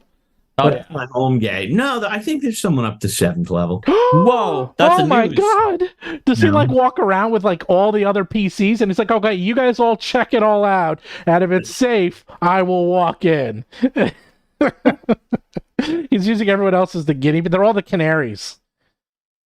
You ever see that movie Cube? By the way, I think of your game. I think of the movie Cube. By the way, no, never saw it. You've never seen Cube? Oh my god! No. Put it on your list. That is an interesting movie. It's not great, but the concept is fantastic that they even made a Cube 2, Cube 3, Cube 0. Do not watch those. They all suck. But Cube, independent hit, came out in 1997. Canadian movie. Basically, these people wake up. They're in a 10 by 10 by 10 room, and there's a door in every wall. And most doors lead to another room, but sometimes it leads to a room that will kill you, and they have to figure out how to get out. It's very D&D. I gotta check that out. Yeah. It's interesting because then they start figuring out, because sometimes it's very obvious how it kills you. You throw a shoe in and fire comes out, but then sometimes it's more like, oh, you throw a shoe in, but then there's gas. So it's like it's always something different. So they have to figure out how to do it, and also have to figure out how to get out of it. It's that is very D&D because the players are always like, I throw a copper piece in the room. right. That's why I said you'd love it. I mean, it's not a great movie, but the concept is great enough that they made 3 sequels. So I would definitely. So we are about to hit a stretch goal the moment that anybody else pledges at any of the tiers. So really? if you want to be the Another one stretch who goal? puts it over a stretch goal, I guess you can click on that link that's in the middle there. Oh my God, you're right. It's at $29,988. Like I said, we're about to hit a stretch goal. Right there. We do have a super chat. Do you want to read that one? It's actually for Sure the thing. professor. Oh, yeah, it's for the professor. It says, I'm a high school teacher at an alt behavior school. Is there an email I can send you? Would love to discuss how your club works. Oh yeah, this is Mr. Smith's government class. He's been on super chats quite a bit. They have been on the show before. Yeah, he's also a teacher. Mr. Smith can email me at professordungeonmaster@yahoo.com. And I will tell you all about it. And he says it's an alternate school. And I do work with all different types of students, including students with learning disabilities, English as a second language. Wow. So there's a lot of a lot of tips I can give. Wow, that's great. What do you usually run for the kids? Like, what's your game of choice? Do you just like make stuff up, or do you put them through dungeons? Like, what do they seem to enjoy? Dungeons, because the walls are there; they can only go so far. Mm. And the thing I run again and again, the Caves of Chaos. Mm. Keep on the Borderlands is like, it's just, you just put them there, and sometimes they go through the same caves again and again. Mm. They're not successful. They go back to the same cave. And it's just, I can always run that off the top of my head. And every year some kids graduate out, and then the next year they just keep going. And then we just start again. That's just the most, Keep on the Borderlands is like the most utilitarian adventure. I just keep cycling kids through for, like 2 decades now. Wow. It sounds nice. It's like Rogue almost. Like, you could just change the monsters and like, yep, you keep the same dungeon, just sort of change the encounters, and you could just keep running it forever. Yeah. When you run for younger people, the younger the people, if anyone's interested, the younger your players, keep them in a dungeon. You don't want to give them too many choices, because the choices are always weird. A 3-way intersection is if you put a party of 12, 13-year-olds at a 3-way intersection, that's a 20-minute argument. And the younger you make them, the longer the argument becomes. Yeah. So dungeons are the best for younger people, and you can get more done in less time. I always simplify the game, because in one, I like to do, 3 rooms or 4 rooms in an hour. What another thing that's good for younger players is physical representations of things in the game and game states. If you have handouts, if you have like that pizza cutter that you showed us that you use for battles, I'm sure is really good for them. Like a picture of the map that they can doodle on and like draw unicorns on it or something. Or in Pathfinders, as an example, for the beginner box to help younger players, we made a mat that you can place tokens for your 3 actions you get on your turn. You can move them off as you've spent them so that you can visualize your turn planning. Yeah. It's called manipulatives. That's the education word. There you go. Kinesthetic manipulative learning. Kinesthetic manipulatives. Yeah. We passed the goal, by the way, Mark. So we did it. Oh, well, I guess I'll put the update up. Good work, whoever did that. Good work. Doing well. It's been live for 5 hours. Still only got a month to go. Yeah, I actually played. All right, update published. Wow, that was fast. I used to play with my kids. Strange. You'd think that my kids would really be into like, the same things I like video games and science fiction and fantasy and D&D and gaming. Nah, they don't like any of it, man. I tried. I mean, I'm not going to force them, But it's like they like what they like, and that's fine. They do what they do. It would have been nice. They like baseball at least. Thank God they at least like something I like. At least I can go to baseball games with them. But they're just not really into it. And I've tried. Does your son like this sort of stuff, Professor, or not really? And my kids go to Gen Con. They're all different ages up into their 20s, and they still go to Gen Con every year. Wow. They like different games, though. Okay. Some, two of them really like Werewolf. Oh. They love it. Really? They love it. They can play it all night. They're those, that cult of people at Gen Con that just plays Werewolf. They're in there. And then my daughter loves board games, and they all play role-playing games occasionally. Not as, they don't make a life of it like I do, but, they got their own things. Yeah. I should send you a link. I found this amazing link that went through and explained in detail using data analysis on this book that someone wrote as to why werewolf and mafia destroys friends and families and relationships. It's actually very interesting. It basically comes down to the fact that if you play with people you trust, and which is also why Monopoly is such a bad game. If you play with people you trust, who you don't lie to and you have very deep relationships to, and then you're playing a game using personal manipulations to lie to people and make them not trust you, it is so mentally devastating that it can actually lead to long-term trauma and long-term effects of them not trusting you anymore. I remember you were talking about that. Yeah. It's very interesting. And they're not even they're not even good games, so it's not worth it for the trauma. Yeah. It's not. Well, which is fascinating because after I read that, because I actually really like Werewolf when I'm playing with people I don't know. The only other people I can play with is the gaming group that I've been playing Pathfinder with for 35 years, because we lie and rip on each other all the time. So that's fun. If we're all lying to each other, no feelings are lost. No one's hurt. No one feels bad. We do this to each other constantly. We play Risk with each other. We play lots of these games where we're antagonistic to each other. But if I played this with my kids or family or people I actually really care about, I could see it really damaging the relationship badly, actually, because suddenly they're like, you were lying to me that easily and I didn't know it, and then they start thinking maybe he's been lying to me about other things that I'm not aware of, and it starts to really mess up relationships. It's very fascinating. Are your kids going with you this year to Gen Con? Yeah. Oh, really? Yeah, my one son's he's in the Army. He's in North Korea. Wow. So he will not be attending. Wait, North Korea? You mean South Korea? I mean South Korea. Right. That's the Korea. I was like, wow, he really... Okay. I don't know how he got leave of absence to go to Gen Con if he's in North Korea. And he's in South Korea, and my daughter actually lives in Nebraska, and she's joining us, so we're meeting. And my son, we take him with us because he still lives here. Okay.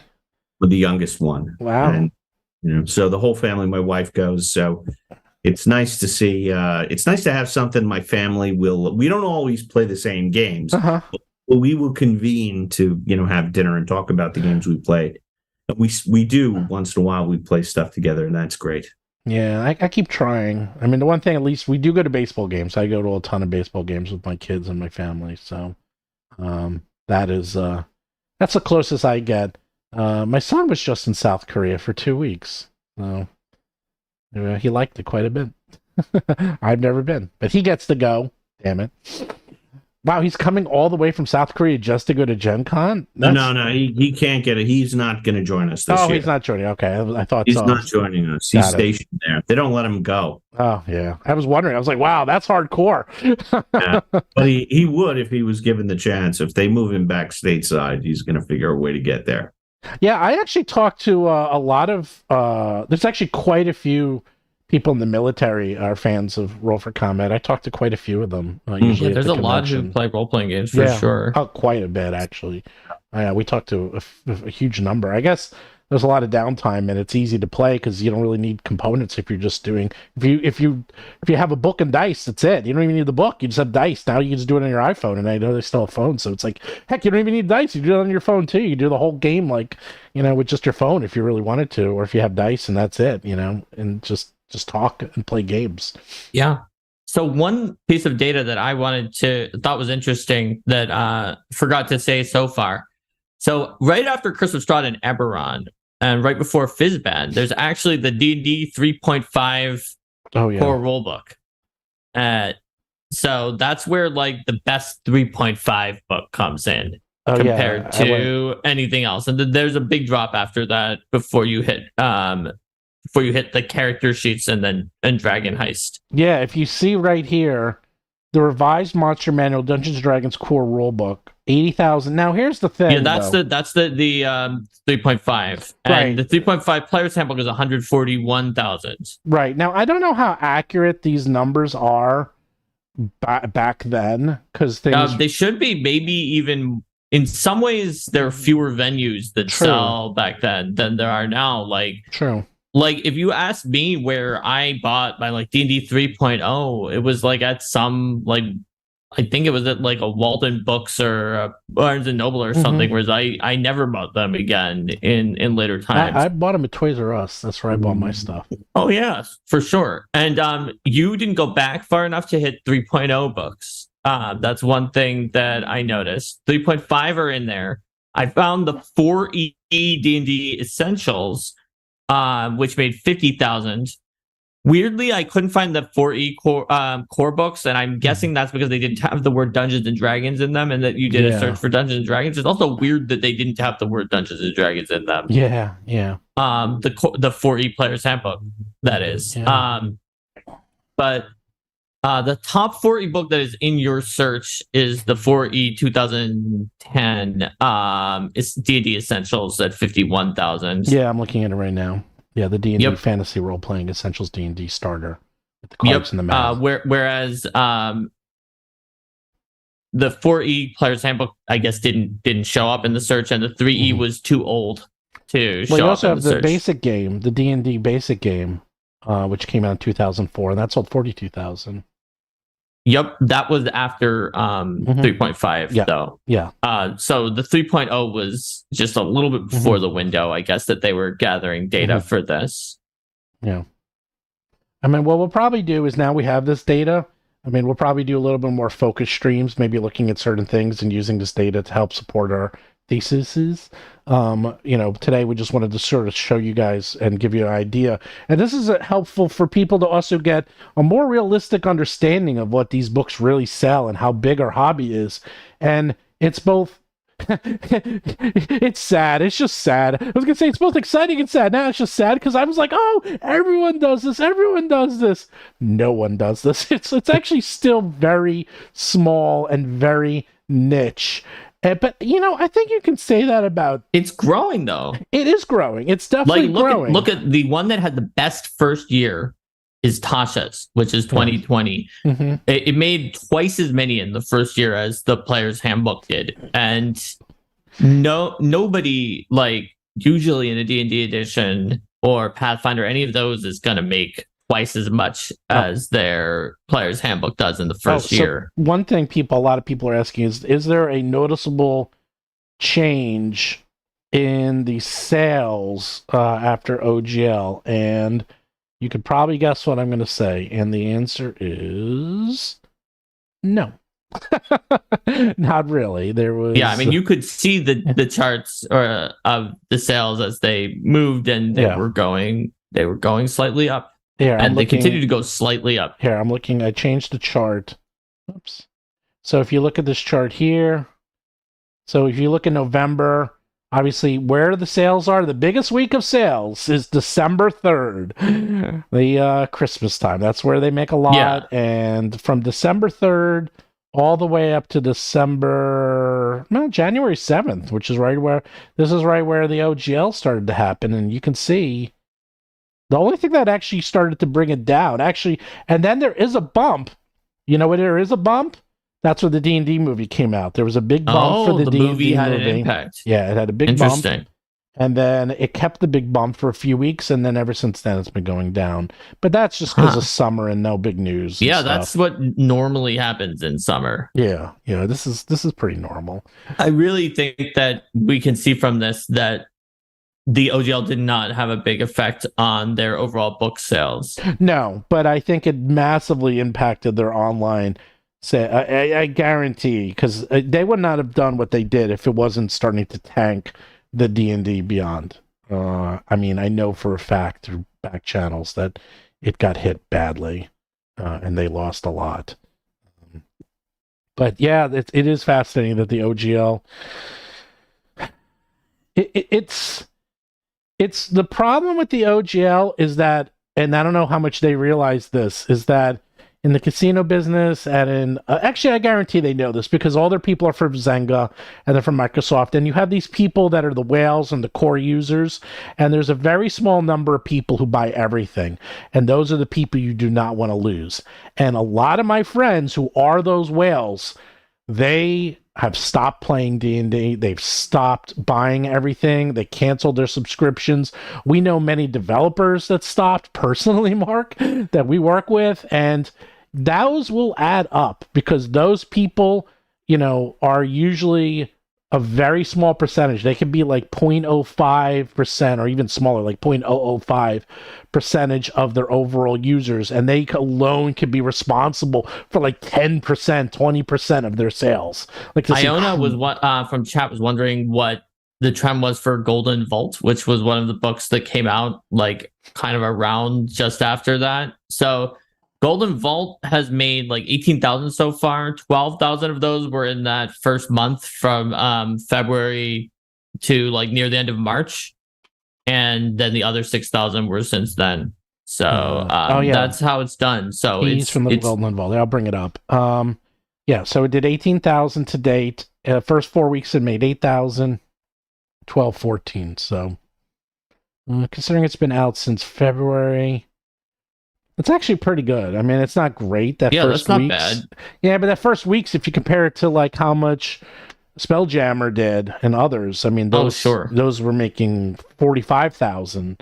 So 8,000 is garbage. Actually, it is less. But on the other hand, less. Like I would say an adventure is already probably expected to get less than like but that's all they sell is adventures. Spelljammer. I know, but that's all they sell. It's true. And if you look at something like so let's see, Spelljammer and like Strixhaven both have the like this is Spelljammer or this is tied to Magic the Gathering, right? Yeah, well, let's say Strixhaven, because Strixhaven also got really bad reviews.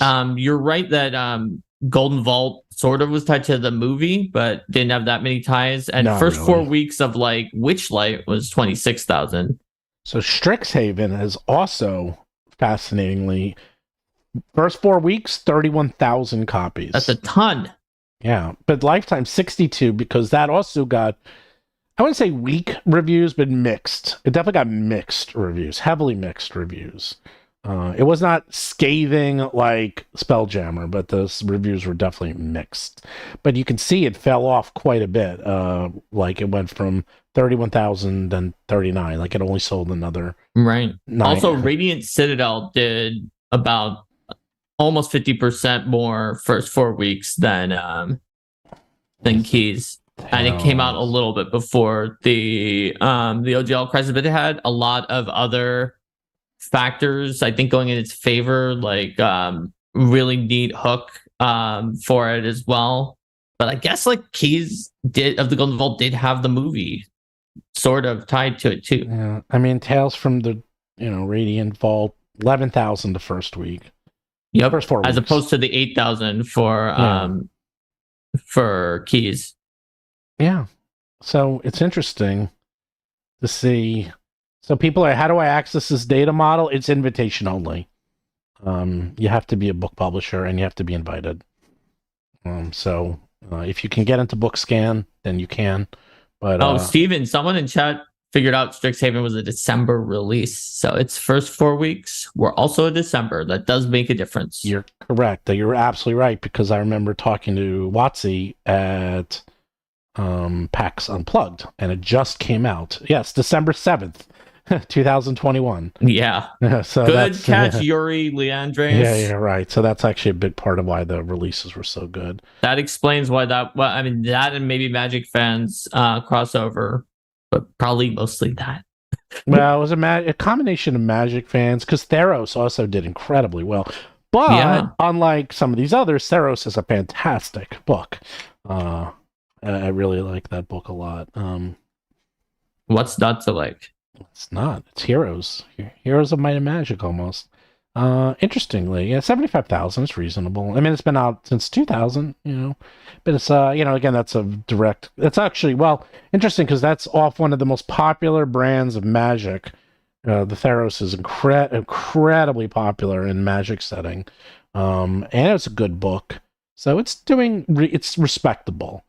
But Explorer's Guide to the Whaled Amount, I mean, that one did 116,000, and Ravnica did, again, Magic, 102,000. But that's been out since night 2018. Yeah, but in the first 4 weeks, what did Whaled Amount get then? Yeah, it was like, it was like 34. That's a lot. So Jimmy says these kind of whales don't affect D&D much. Digital games have very little common with TTRPGs. I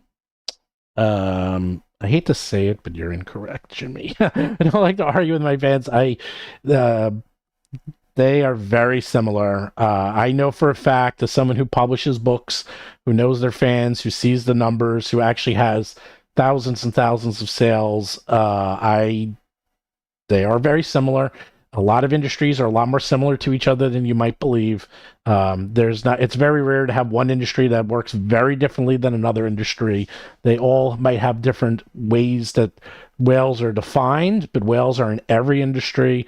I think the main difference is that some of the digital models are more predatory, so they're capable of digging deeper into the deepest whales, and therefore they can get a higher percentage of their money from whales because of how they're monetized. Yes. But that doesn't mean they don't exist in both spaces. They exist. They totally exist. There's a lot of people. I mean, if you look at people's shelves like myself and others that have every single book known to mankind from every publisher, and I don't read half of them, you just have them to have them. And you see people back in DVD days, this is more of an early 2000s, late 90s thing, when people would buy movies because movies back then were, when they went down to $5-10, $20 and most, people would buy the movies and never watch them. And it has to do with personal connection, because if they love that movie, they want to be connected to that movie. They feel a connection with it. So they buy it and they put it on their shelves and they never, ever use it or open it. It's the same reason why Monopoly does so well, and they manage to sell hundreds of thousands of copies of the Harry Potter Monopoly or the D&D Monopoly or any Monopoly that you will never, ever play. You'll open once, you'll put it on your shelf because you feel a connection with it. It makes you feel better, and it is a deep integrated item. So the same thing is that if you like D&D and you feel connected to it, you'll buy it even if you never play it. And those are the whales. There's no way for you to spend outlandish amounts of money, thousands of dollars a month on D&D, because they're not as predatory of a model yet, at least. That's actually the big issue you actually just brought up. This is what's going to bother me the most, is that when they start moving over to this all digital model, it's going to get incredibly predatory, and they're going to do it. You don't have to go that way, but they're going to, and they're going to go full in. The people they hired are the people who invented some of these models, okay? Their CEO was was Chris Cox, is, from Zynga, who invented half of these models, okay? That wasn't an accident. They didn't get someone who literally knows how to do this to run their division. It's simple as that. Professor. I think that I think that you're going to end up with 2024 going to be a big fork in the road, because for a creator like me on YouTube, YouTubers are going to have to decide, are they going to go with this? Because you either go in and you're going to pay that for that ecosystem for $10 a month or whatever they're charging, because that's what it's gonna. It's like it'll be like Netflix, and you're going to be either there or you're going to be everything else, right? I think that it'll fundamentally change the way YouTubers work. Yeah, people who follow this, you're not going to be like, I have my 5e books and I refer to that game system is because most people know that game system. But once we get to that point and I'm not paying for it, I'm going to be totally on the outs. I won't know anything about what they're doing because it's going to be about a digital subscription and miniatures for your little virtual tabletop. And we'll see if it works. I don't know. It's going to work, unfortunately. Armageddon with a super chat wanted to know if there are any new projects from the professor to look forward to. Also, does he want to introduce more recurring characters like Deathbringer? Deathbringer here. Yeah, Deathbringer. Deathbringer is like inventing Sherlock Holmes or something. Like, he's my guy. And the thing is, I didn't even work at creating him. He just manifested.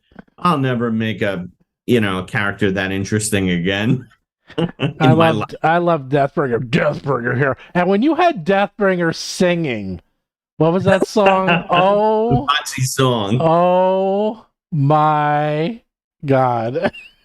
And then you had the music accompaniment. I was like, you should just release this. Just do that. That was so good. Yeah, that deserves a lot more views, that video, if people haven't seen. Well, you know what you need to do? Singing the WoTC song. You have to make that a short. That's why. It's too long. I know, but just cut it out. Make a portion of it. I know, yes. But that would get the views if you made that into a short. But thank you. But there, look, I'm always working on things. So my intentions for the summer was I was going to have, so I have the Deathbringer game, and I was going to do like the Dungeon Master's version of that, like just Dungeon Master advice on sort of what should be, because they're redoing the Dungeon Master's Guide. And they've said, this is what we're doing. And I just took that and I did that because it only takes about 5 pages or 7 pages. But that was going to be my new Deathbringer thing. But I've been distracted because, I know. Up and so I've had to double my production and stuff like that. So who knows when I'll put something else out. I really don't know. I'm happy to say Deathbringer is still in the drive-through RPG. It's like a year and a half since it was released. It's still in the top 20. Oh my God. If it stays like that for 10 more years, it'll have 1/10 the numbers of the D&D cookbook, which would make me so. I'd be happy with that too. But so we'll see. Ultimately, Deathbringer will be its own role-playing game. But I have to retire from something. Yeah, I don't know what your other jobs. Well, if you ever want someone who has some experience writing role-playing games, Mark has only designed, something called Pathfinder 2nd Edition. Let us know. We could definitely help you out. Not that you can't design it, but if you want another opinion or something to bounce ideas off of, more like than anything else. Or if you want playtesters, Lord knows. Oof. Boy, do we have a lot of playtesters, huh, Mark? They're keeping you busy. Yeah, they have great feedback for everything. I mean, I'm keeping them busy too. I gave them over at this point, even with 8 of the 13 elements for Eldamon, they have over 200 powers to playtest and 96 Eldamon so far. Yeah. Do they have to go through? That's a lot of content to playtest. Yeah, we put our playtesters through the ringer, but then that's what makes our products so good is that we make sure they're heavily playtested and everyone gives us very detailed battle reports of all their games. So we make sure we fine tune it so it's just right. Very cool. Yeah, Ollie Wright has a question. The combined future of everything else is so much more exciting than the future of D&D.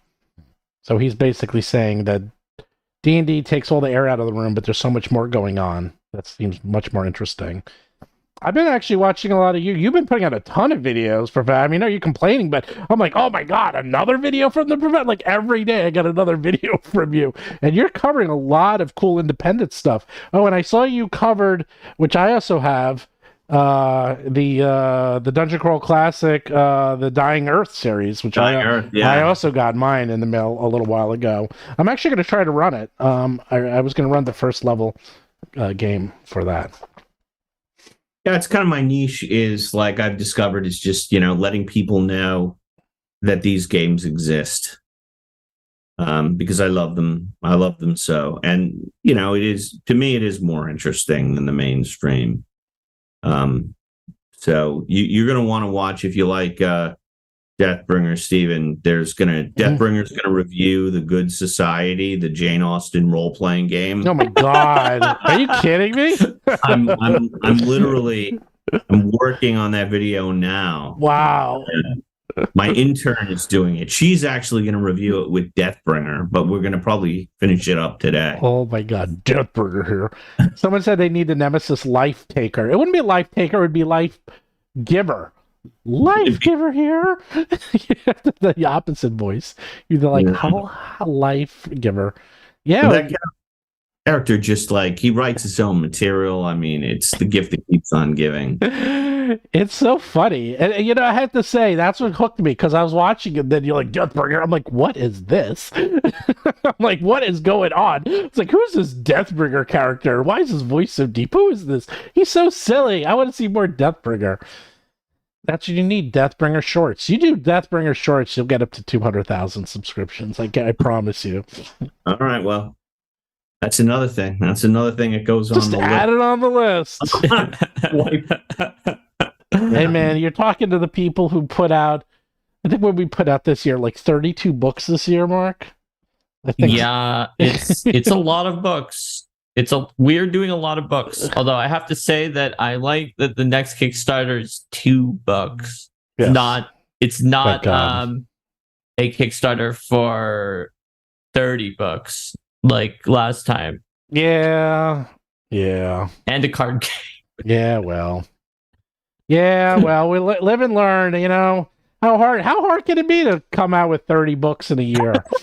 Not that bad. When we were talking before, and you were talking, or maybe it was the beginning of the stream when you're talking about you don't do edited content, and so many of my patrons, my fans, they want to know why aren't you kickstarting Deathbringer? And it's because that's a job, it's like a full-time job, it's the same thing with this. Editing a video takes an enormous amount of time. Now, if you have the skill to do it live like you guys do, then you could do things like publish books. Mm-hmm. But you can't do both things. You're 100% correct. And you're right. Like a Kickstarter, although we are getting pretty good, it's only our 3rd, but I spend a lot of time doing analysis and fine tuning. And I think the 3rd one, we really hit a stride because I think it's doing very well. And it's not too much work. And we're getting the book out right away. And we did a lot of surveys to find out what people wanted. So we're giving them exactly what they wanted. We're not just guessing. We're making sure it has the content. Because, one of the things I always thought is, I never really thought having spells in books was, that big a deal. I thought, I don't really care. I don't really care about other spells. And I was like, well, before I spend time, adding new spells and pieces, for characters, let's do some surveys. Sure enough, all that stuff came in dead last. So I'm like, good. I didn't even like that. My instincts were right. So we gave exactly what people wanted, which is they wanted story hooks, they wanted NPCs, they wanted interesting environments, things that they can add to their games really quickly and easily, and just ideas. And I'm like, that is what you want, then that is what you're getting, and we will give you tons of it. And that is exactly what we gave them. And it's all modular, works in any game, any system, any world. It's it's like an island chain, so you can just throw it in. You can just take the towns, throw it in your game, whatever you want. We made sure it's very flexible. And, it's it's amazing. You just use a little bit of research and just ask your people what they want and then do it. So I'm finding that's working out very, very, very well. So, all right, we're coming up about 2 hours. What are you excited about? What's your big thing you're really excited about besides Gen Con, Professor? Any games you're really excited to look at or play or try out? I am excited about where did I put it? I just got an RPG. I got a new RPG the other day. What was it? Oh, I'm excited about. I've never read it. Hard City. This is noir role playing. Wow. Literally got it 2 days ago. Cool. So this is cool. So I was excited about that. And who knows? Whatever the new, I'm interested to see what Critical Role does with Daggerheart. Yes. From a point of view, like now we have sales data, and I'm wondering, and I noticed some of their titles are in there, and I can get there. Wait, what's some of their stuff? I'm actually curious. I can look it up right now. What? Oh, well, Candela Obscura, but it's not out yet. Oh, that's right. They're releasing at Gen Con. I think they're releasing Daggerheart at Gen Con too. But I do have critical. I do have all the Critical Role books though. I'm interested to just see how that is gonna turn out. So I'm watching with the clones of like with Project Black Flag with Cobalt Plus Press, which is now Tales of the Valiant, and I'm looking to see how that works out. I'm fascinated to see how Shadow Dark continues to evolve. That there just this plethora of third-party content, like it's becoming very cool to make stuff for that systems, and I'm fascinated to see how that's going to all play out. Okay. I know we said we were going to go, but I just pulled up the Vox Machina Critical Role stuff, and I think we might want to take a look because I'm stunned at these sales, which is going to show just how insane their sales are. By the way, I am playing in some Tales from the Valiant at Gen Con myself. I got into some games, so I'm going to try that out. Their best-selling book here is Critical Role Vox Machina Origins Volume 1. I believe that's like a comic. That's 54,000 copies, which is a lot. The history of Critical Role, 49, basically 50,000, but this is the one that I can't believe. Critical Role Tal'Dorei campaign setting, first edition, 45,000 copies, Mark. Mm-hmm. That is, what I'm comparing that against. That is ridiculous. There's no third-party publisher, period, except for Paizo, who sells nearly that number. That is insane. Yeah, I mean, that's comparable to some of the D&D sales, right? Yeah. It's you could see exactly where it goes on here. If it was on here, it would be like for the main books, it would be just below Wild Beyond the Witchlight and above. Well, that's the first edition. That's not in print anymore. Right. It would be above. What's the first 5e book that would be above? The revamped Curse of Strahd. It looks like there's a lot of non-5e books that are in that realm, like D&D 1, 2, 3s and Complete Warrior from 3.5. Hey, this will make you feel good, Professor. Does Deathbringer beat in the Vox Machina coloring book at 6,652 sales? I know. I'm like sitting here going, their damn coloring books sell more than all of our books combined. It's ridiculous. It's what's really interesting to me about that is with D&D moving to a virtual direction. Mm-hmm. And I just wonder, what's Critical Role going to do? And if it's not successful, because the thing I know, Stephen, you said it's going to be successful. It will be. I would also, if I had to bet money, I would bet, but it's never been successful up until now.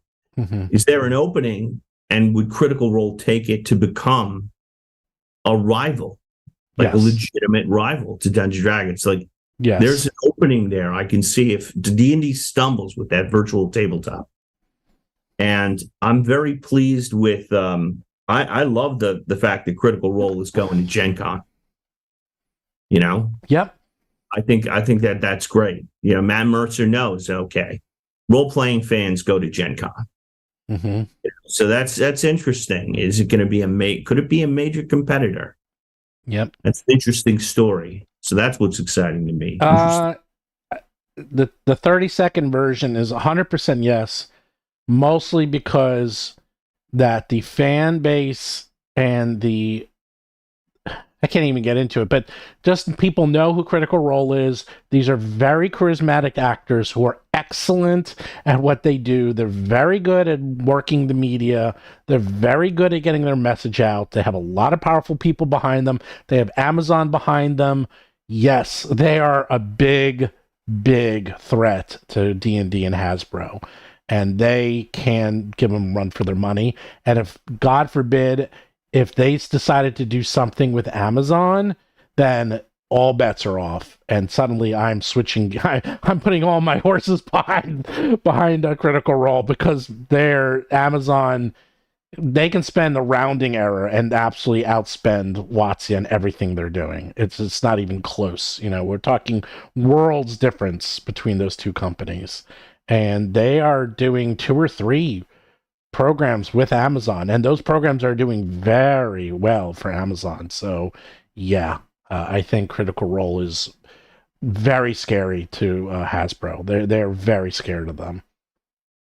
So we will see. But yeah, their numbers. I mean, maybe they're not scared of them as much as you think, though, if they're really not caring as much about some of these venues, and they're going to get everything from elsewhere in their own walled garden. Maybe it doesn't matter as much as it seems. No. I don't think they're scared in the sense that as long as the walled garden works and as long as this approach works, and I think it will, because what's going to happen is that Critical Role is going to be selling to us and the smaller group of gamers. D&D and Hasbro, they're done with us. They're done with gaming. They're moving on. They're moving on to a bigger proportion of the population. They're moving on to the mainstream. They're doing like when Xbox was sitting there fighting for the gaming space, Nintendo was going after the grandmothers. Like, they're like, dude, we're so back, we're not even bothering with those people. Those are not even our audience. That's what Hasbro's doing. Hasbro's like, we're going after the mom and pops and the regulars, as I call them, the regular people, and they don't even want the gamers because the gamers are too small of a niche market. So, but I'd still be a little scared, because if that fails, then they lose everything. So it's a big risk. I don't think it's going to fail. I mean, they're spending too much money, and they're spending a lot of money, and they unfortunately are doing the right things. It looks good. It's going to work on phones. They have the right people in there, and they have the money, and they have the talent. And I mean, I know the people working on the back end, and these are very smart, very capable people. So, where they might screw up is with the actual content and maybe not having it come out in time and fast enough. But I think the actual technology to have people behind it is incredibly capable. So I don't think it's going to fail. Anyhow. So with that, man, I hope you bring Deathbringer to Gen Con. Do you ever bring him out, or does he just stay at home all the time? I bring him, I'll probably bring him. Yay! I can get a selfie with Deathbringer, and maybe Professor, but Deathbringer. When I'm at conventions, people do ask me that, and you see, yeah, I have gone. I've gone places, and people, hey, I want to be, I want a selfie with Deathbringer. Where is he? So I'll probably put him in a case, take him along. Do you have Deathbringer shirts? Yes. Oh, okay. You can get them on my, you can get them on Dungeon Craft on my YouTube channel. You just click the bottom. They're a big seller. I'm sure they are. Who wouldn't want to be walking around with a shirt that's a Deathbringer? Yeah, I mean, it's so cool. I mean, sell a lot of those. Not close to the D&D cookbook, but, it's... He's never going to let that one go. He's like, D&D cookbook, 200,000 copies. Or the Critical Role coloring book, but it put tires on my car today and paid for my root canal yesterday. Oh, there you go. Yeah, you know what? It is fun, because I used to do a lot of t-shirts. I don't do as many, but it would be fun. I'd be going to, Gen Con. You see people walking around with Roll for Combat t-shirts, and you're like, damn, man, I don't even know who you are, and you're wearing my shirt. That is awesome. Yeah. It's always a kick when you see someone who you don't know is like wearing a Deathbringer shirt or something. And you're like, oh man, they played my game. Sometimes my daughter sees people like walking around, but she doesn't want to let anyone know that we're related. You know? You're like, Dad, I saw someone with your Deathbringer t-shirt. I went the other way. I went to the other side of the street. I don't want to be anywhere near that person. Sometimes she's at work and people are like, she'll see people watching me on Dungeon Craft because and they don't know. They don't know we're related. No, trust me. My kids are like, are you talking to your weird friends again? I'm like, yeah, I'm talking to my weird friends. It's like, who are those weird people you keep talking to? Or sometimes I'll be playing because I play at night, and they'll be like, Steve, and they're like, Dad, shut up. Like, I'm like, rah, rah. They're like coming in like, shh, stop it. I'm like, I know. And they're always like, and the next morning, it's always like, what are you doing? What was that? You were screaming about the dragons killing the guy. What are you doing? I'm like, it's like, you see, people have these ideas of us doing all these horrible things. It's literally us just screaming make-believe at each other. That's literally all we're doing. All my other friends are like doing drugs or getting drunk or doing horrible things. I was sitting in the basements rolling dice and yelling at each other. And look at what it's become. You've managed to sort of turn it into a semi-profession. I never could have imagined. It is funny. I say that to Mark every so often because we'll be sitting there on Discord and we're literally arguing over how a fire spell will work or something. And I was like, is this our job? Are we literally sitting here arguing over make-believe? And yet somehow... Yeah, it's great. Some days of work, I've just been like, this is a hilarious thing that I got to do. Like when we were making Pathfinder 2nd, and we were considering changing some of the levels on monsters if they didn't feel right. One of the ways we did it is Logan and I just sat together, like we turned towards each other in our cubes, and we just did like the kind of stereotypical thing of like who would win in a fight. It's like, what do you think like should happen if a troll got into a fight with a Tyrannosaurus or something like that, right? And then in Pathfinder 1, the answer would be, I think like the Tyrannosaurus was just weirdly much higher level than like most like some like young adult dragons in Pathfinder 1. And so it was like 9th level. I guess it was stronger than some of the young dragons as a dinosaur. And it's like, should Tyrannosaurus really win by that much against like some of these other creatures? So then in 2nd edition, I think Tyrannosaurus wound up being, or no, I guess it's still creature 10. So we didn't lower it down. So maybe we thought it should be higher. I don't remember some of these exact ways that they went. But the point is that we would compare and just be like, what's going on? How does this go compared to its size and like how ferocious it is compared to this other creature? Which is just a hilarious thing to do for like your day's work. I know. I mean, you get money for it. It's crazy. I know. It's weird. I mean, also, I'm probably on a watch list from the time I was searching out because Stephen Radney McFarlane, not this Stephen, other Stephen, wrote some poison rules for Pathfinder 2. And I was like, some of these are real world poisons and they have onset times and stuff like that. And I'm not so sure about this. So let me check the details online. Because I like these poison rules, but I'm going to check. So I had to check to see, like, how long does it take for hemlock to affect someone after they drank it? And so having that on my search history for my work computer is something, although there was a page called like how to poison your fictional characters. At least the fact that I clicked on that would show anyone who was watching my search history that I was more interested in fictional characters than like poisoning a real person. I got a weird job, man.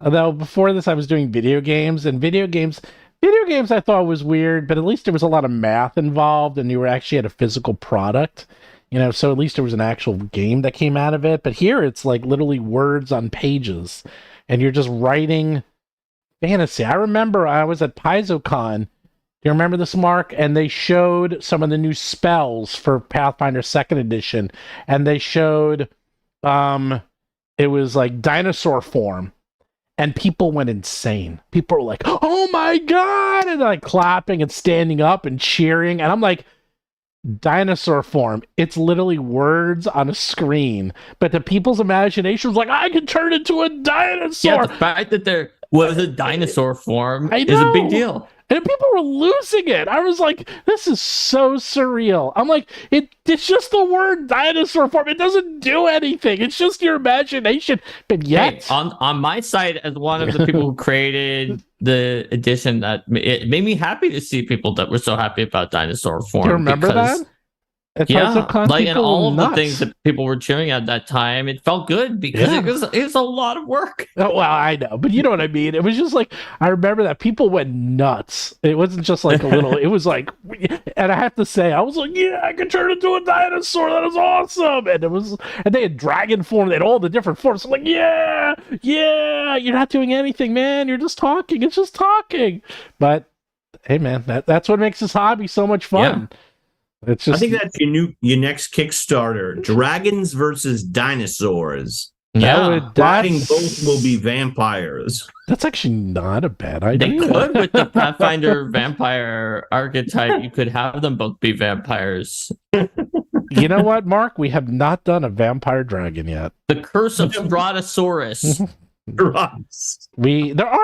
actually are a lot of dragon dinosaurs. Those are actually pretty common. Because there was like a DM guild that had its own like version of Curse of Strahd. I remember because it was like taken down because they didn't like the way that Strahd was depicted. But you could do a DM guild book, The Curse of Stratosaurus, that's just basically similar to Curse of Strahd, but all of the art and all the characters are dinosaurs instead of not being dinosaurs.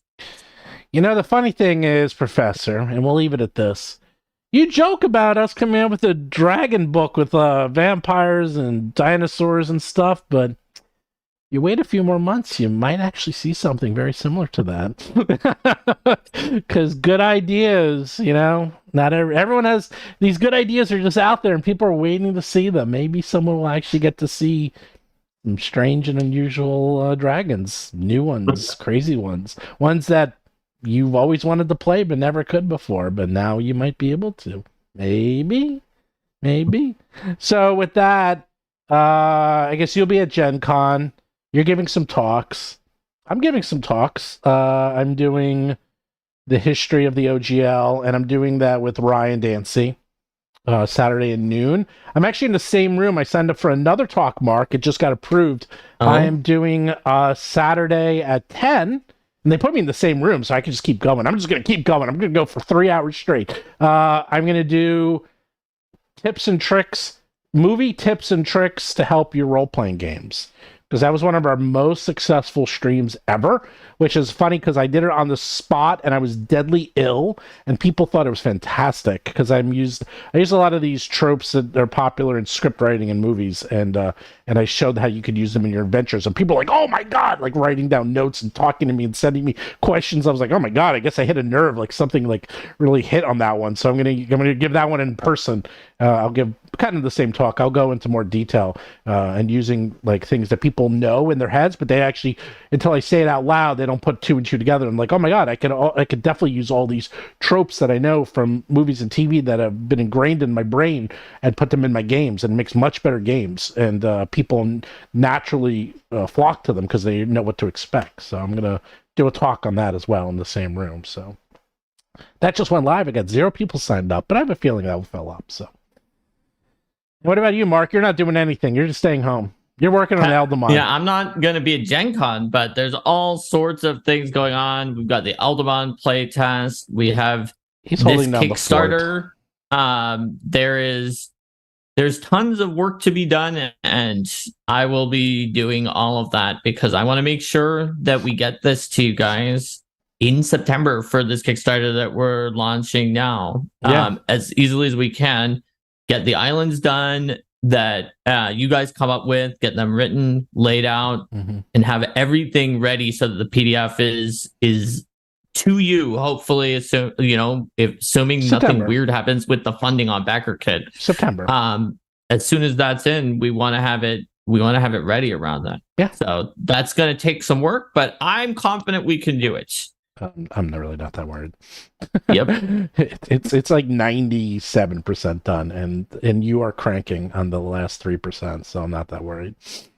Well, I guess if we're super popular and the stretch goals just make a ton of islands, then it will be less than 97, but it's still, we're going to make it, even if that happens. So, yeah. Well, even if you have to write 25 islands, you'll be fine. I'll figure it out. You're fast, man. It's true. You'll get it done. Yep. All right. That's why I said I'm confident. I normally won't say that I'm confident. I'm not worried. When there's a variable aspect to it, but I'm pretty confident. Yeah, I'm not worried. Well, Professor, feel better. I know it's your summer. You're like, I'm taking time off. Let's have root canals and dentistry galore. You'll have it in time. Will you be able to go to, do you go to St. Elmo's when you are in Gen Con? No, I've never actually been there. It's good. It's always crowded. Oh God! All right, I'll bring you there. Are you kidding? Oh my God! I live in St. Elmo's when I'm there. Okay. I'm a huge foodie. Oh, do you like steak?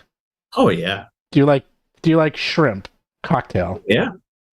Oh, okay. Well, they only have 2 of the best of those. The shrimp cocktail's world famous, actually. Do you like spicy food? Do you like spicy, like horseradish type sauce? Yes. Oh my God! Well, you're gonna thank me. Well, yeah, you go to. They have the. It's famous. You can look it up. It's a shrimp cocktail with their horseradish sauce, and it is like gut punching, face punching strong. It is as strong as you think it is. It's hard to explain it because it's the horseradish type strong, where it just like rips through your sinuses and like pulls them out. So it's that's what I want. Well, that's what you got. No, but it's not like spicy, that like where you have the spice and it stays in your mouth. It's the one that it just rips out your sinuses and it's super hot for like 10 seconds and then it's gone. And they put like 4 massive shrimps and they put like a pound of the cocktail sauce, which is ridiculously powerful. Oh yeah, it is excellent. Actually, I'll do a reservation now. I usually reserve a table and then I just say whoever wants to show up and we just eat, and like people I know just show up. I just send it to everyone. And then usually I just sit at the bar during the week. I just go because the bar is always open, and then you can order anything at the bar. So I go all the time. It's fantastic, especially if you like that food. Yeah, definitely. We should meet up Wednesday night. Wednesday night's the best night because I have many people. During the con, it's kind of a nightmare, but yeah, Wednesday. I'm going to do that right now. I'm going to open table and make a reservation. Anyhow, well, thanks for joining us, and I hope we get to play something at Gen Con. That'll be fun. All right. Thanks for having me on. Yeah. All right, guys, and don't forget, check out the Kickstarter. See ya. Take care, everybody. Hi, see you tomorrow here. for the Rage of the Elements with Jessica Redikoff. And strange new creatures to run your D&D or Pathfinder 2 game in? Well, look no further than the world of Battlezoo, Indigo Isles. The world of Battlezoo, Indigo Isles contains everything you need to set sail for adventure. Except maybe a boat. You're probably gonna have to buy your own boat. But the book itself contains a detailed overview of key locations on the Indigo Isles, dozens of story hooks and NPCs, and details on the ancient spiritual religion known as the Eld. Wow, that sounds spooky. Don't forget to take your weapons with you. You'll also get 15 new dragons as monsters, featuring the entire family of wild dragons from the Battlezoo Ancestries Dragons book to help you murderize your players' precious characters. And you'll get gobs of new magic items to make them feel like they might have a chance. But they won't, will they? What's more, there are tons of new character options, 10 new ancestries, and new archetypes and subclasses and heritages, and seven familiars native to the Indigo Isles. Remember, the world of Battlezoo Indigo Isles comes in 2 versions, one for D&D 5e and another for Pathfinder 2. Oh yeah, and they're releasing the PDF right after the Kickstarter ends. If you'd like a new fantastical world to amaze your players with, click the link below and back the Kickstarter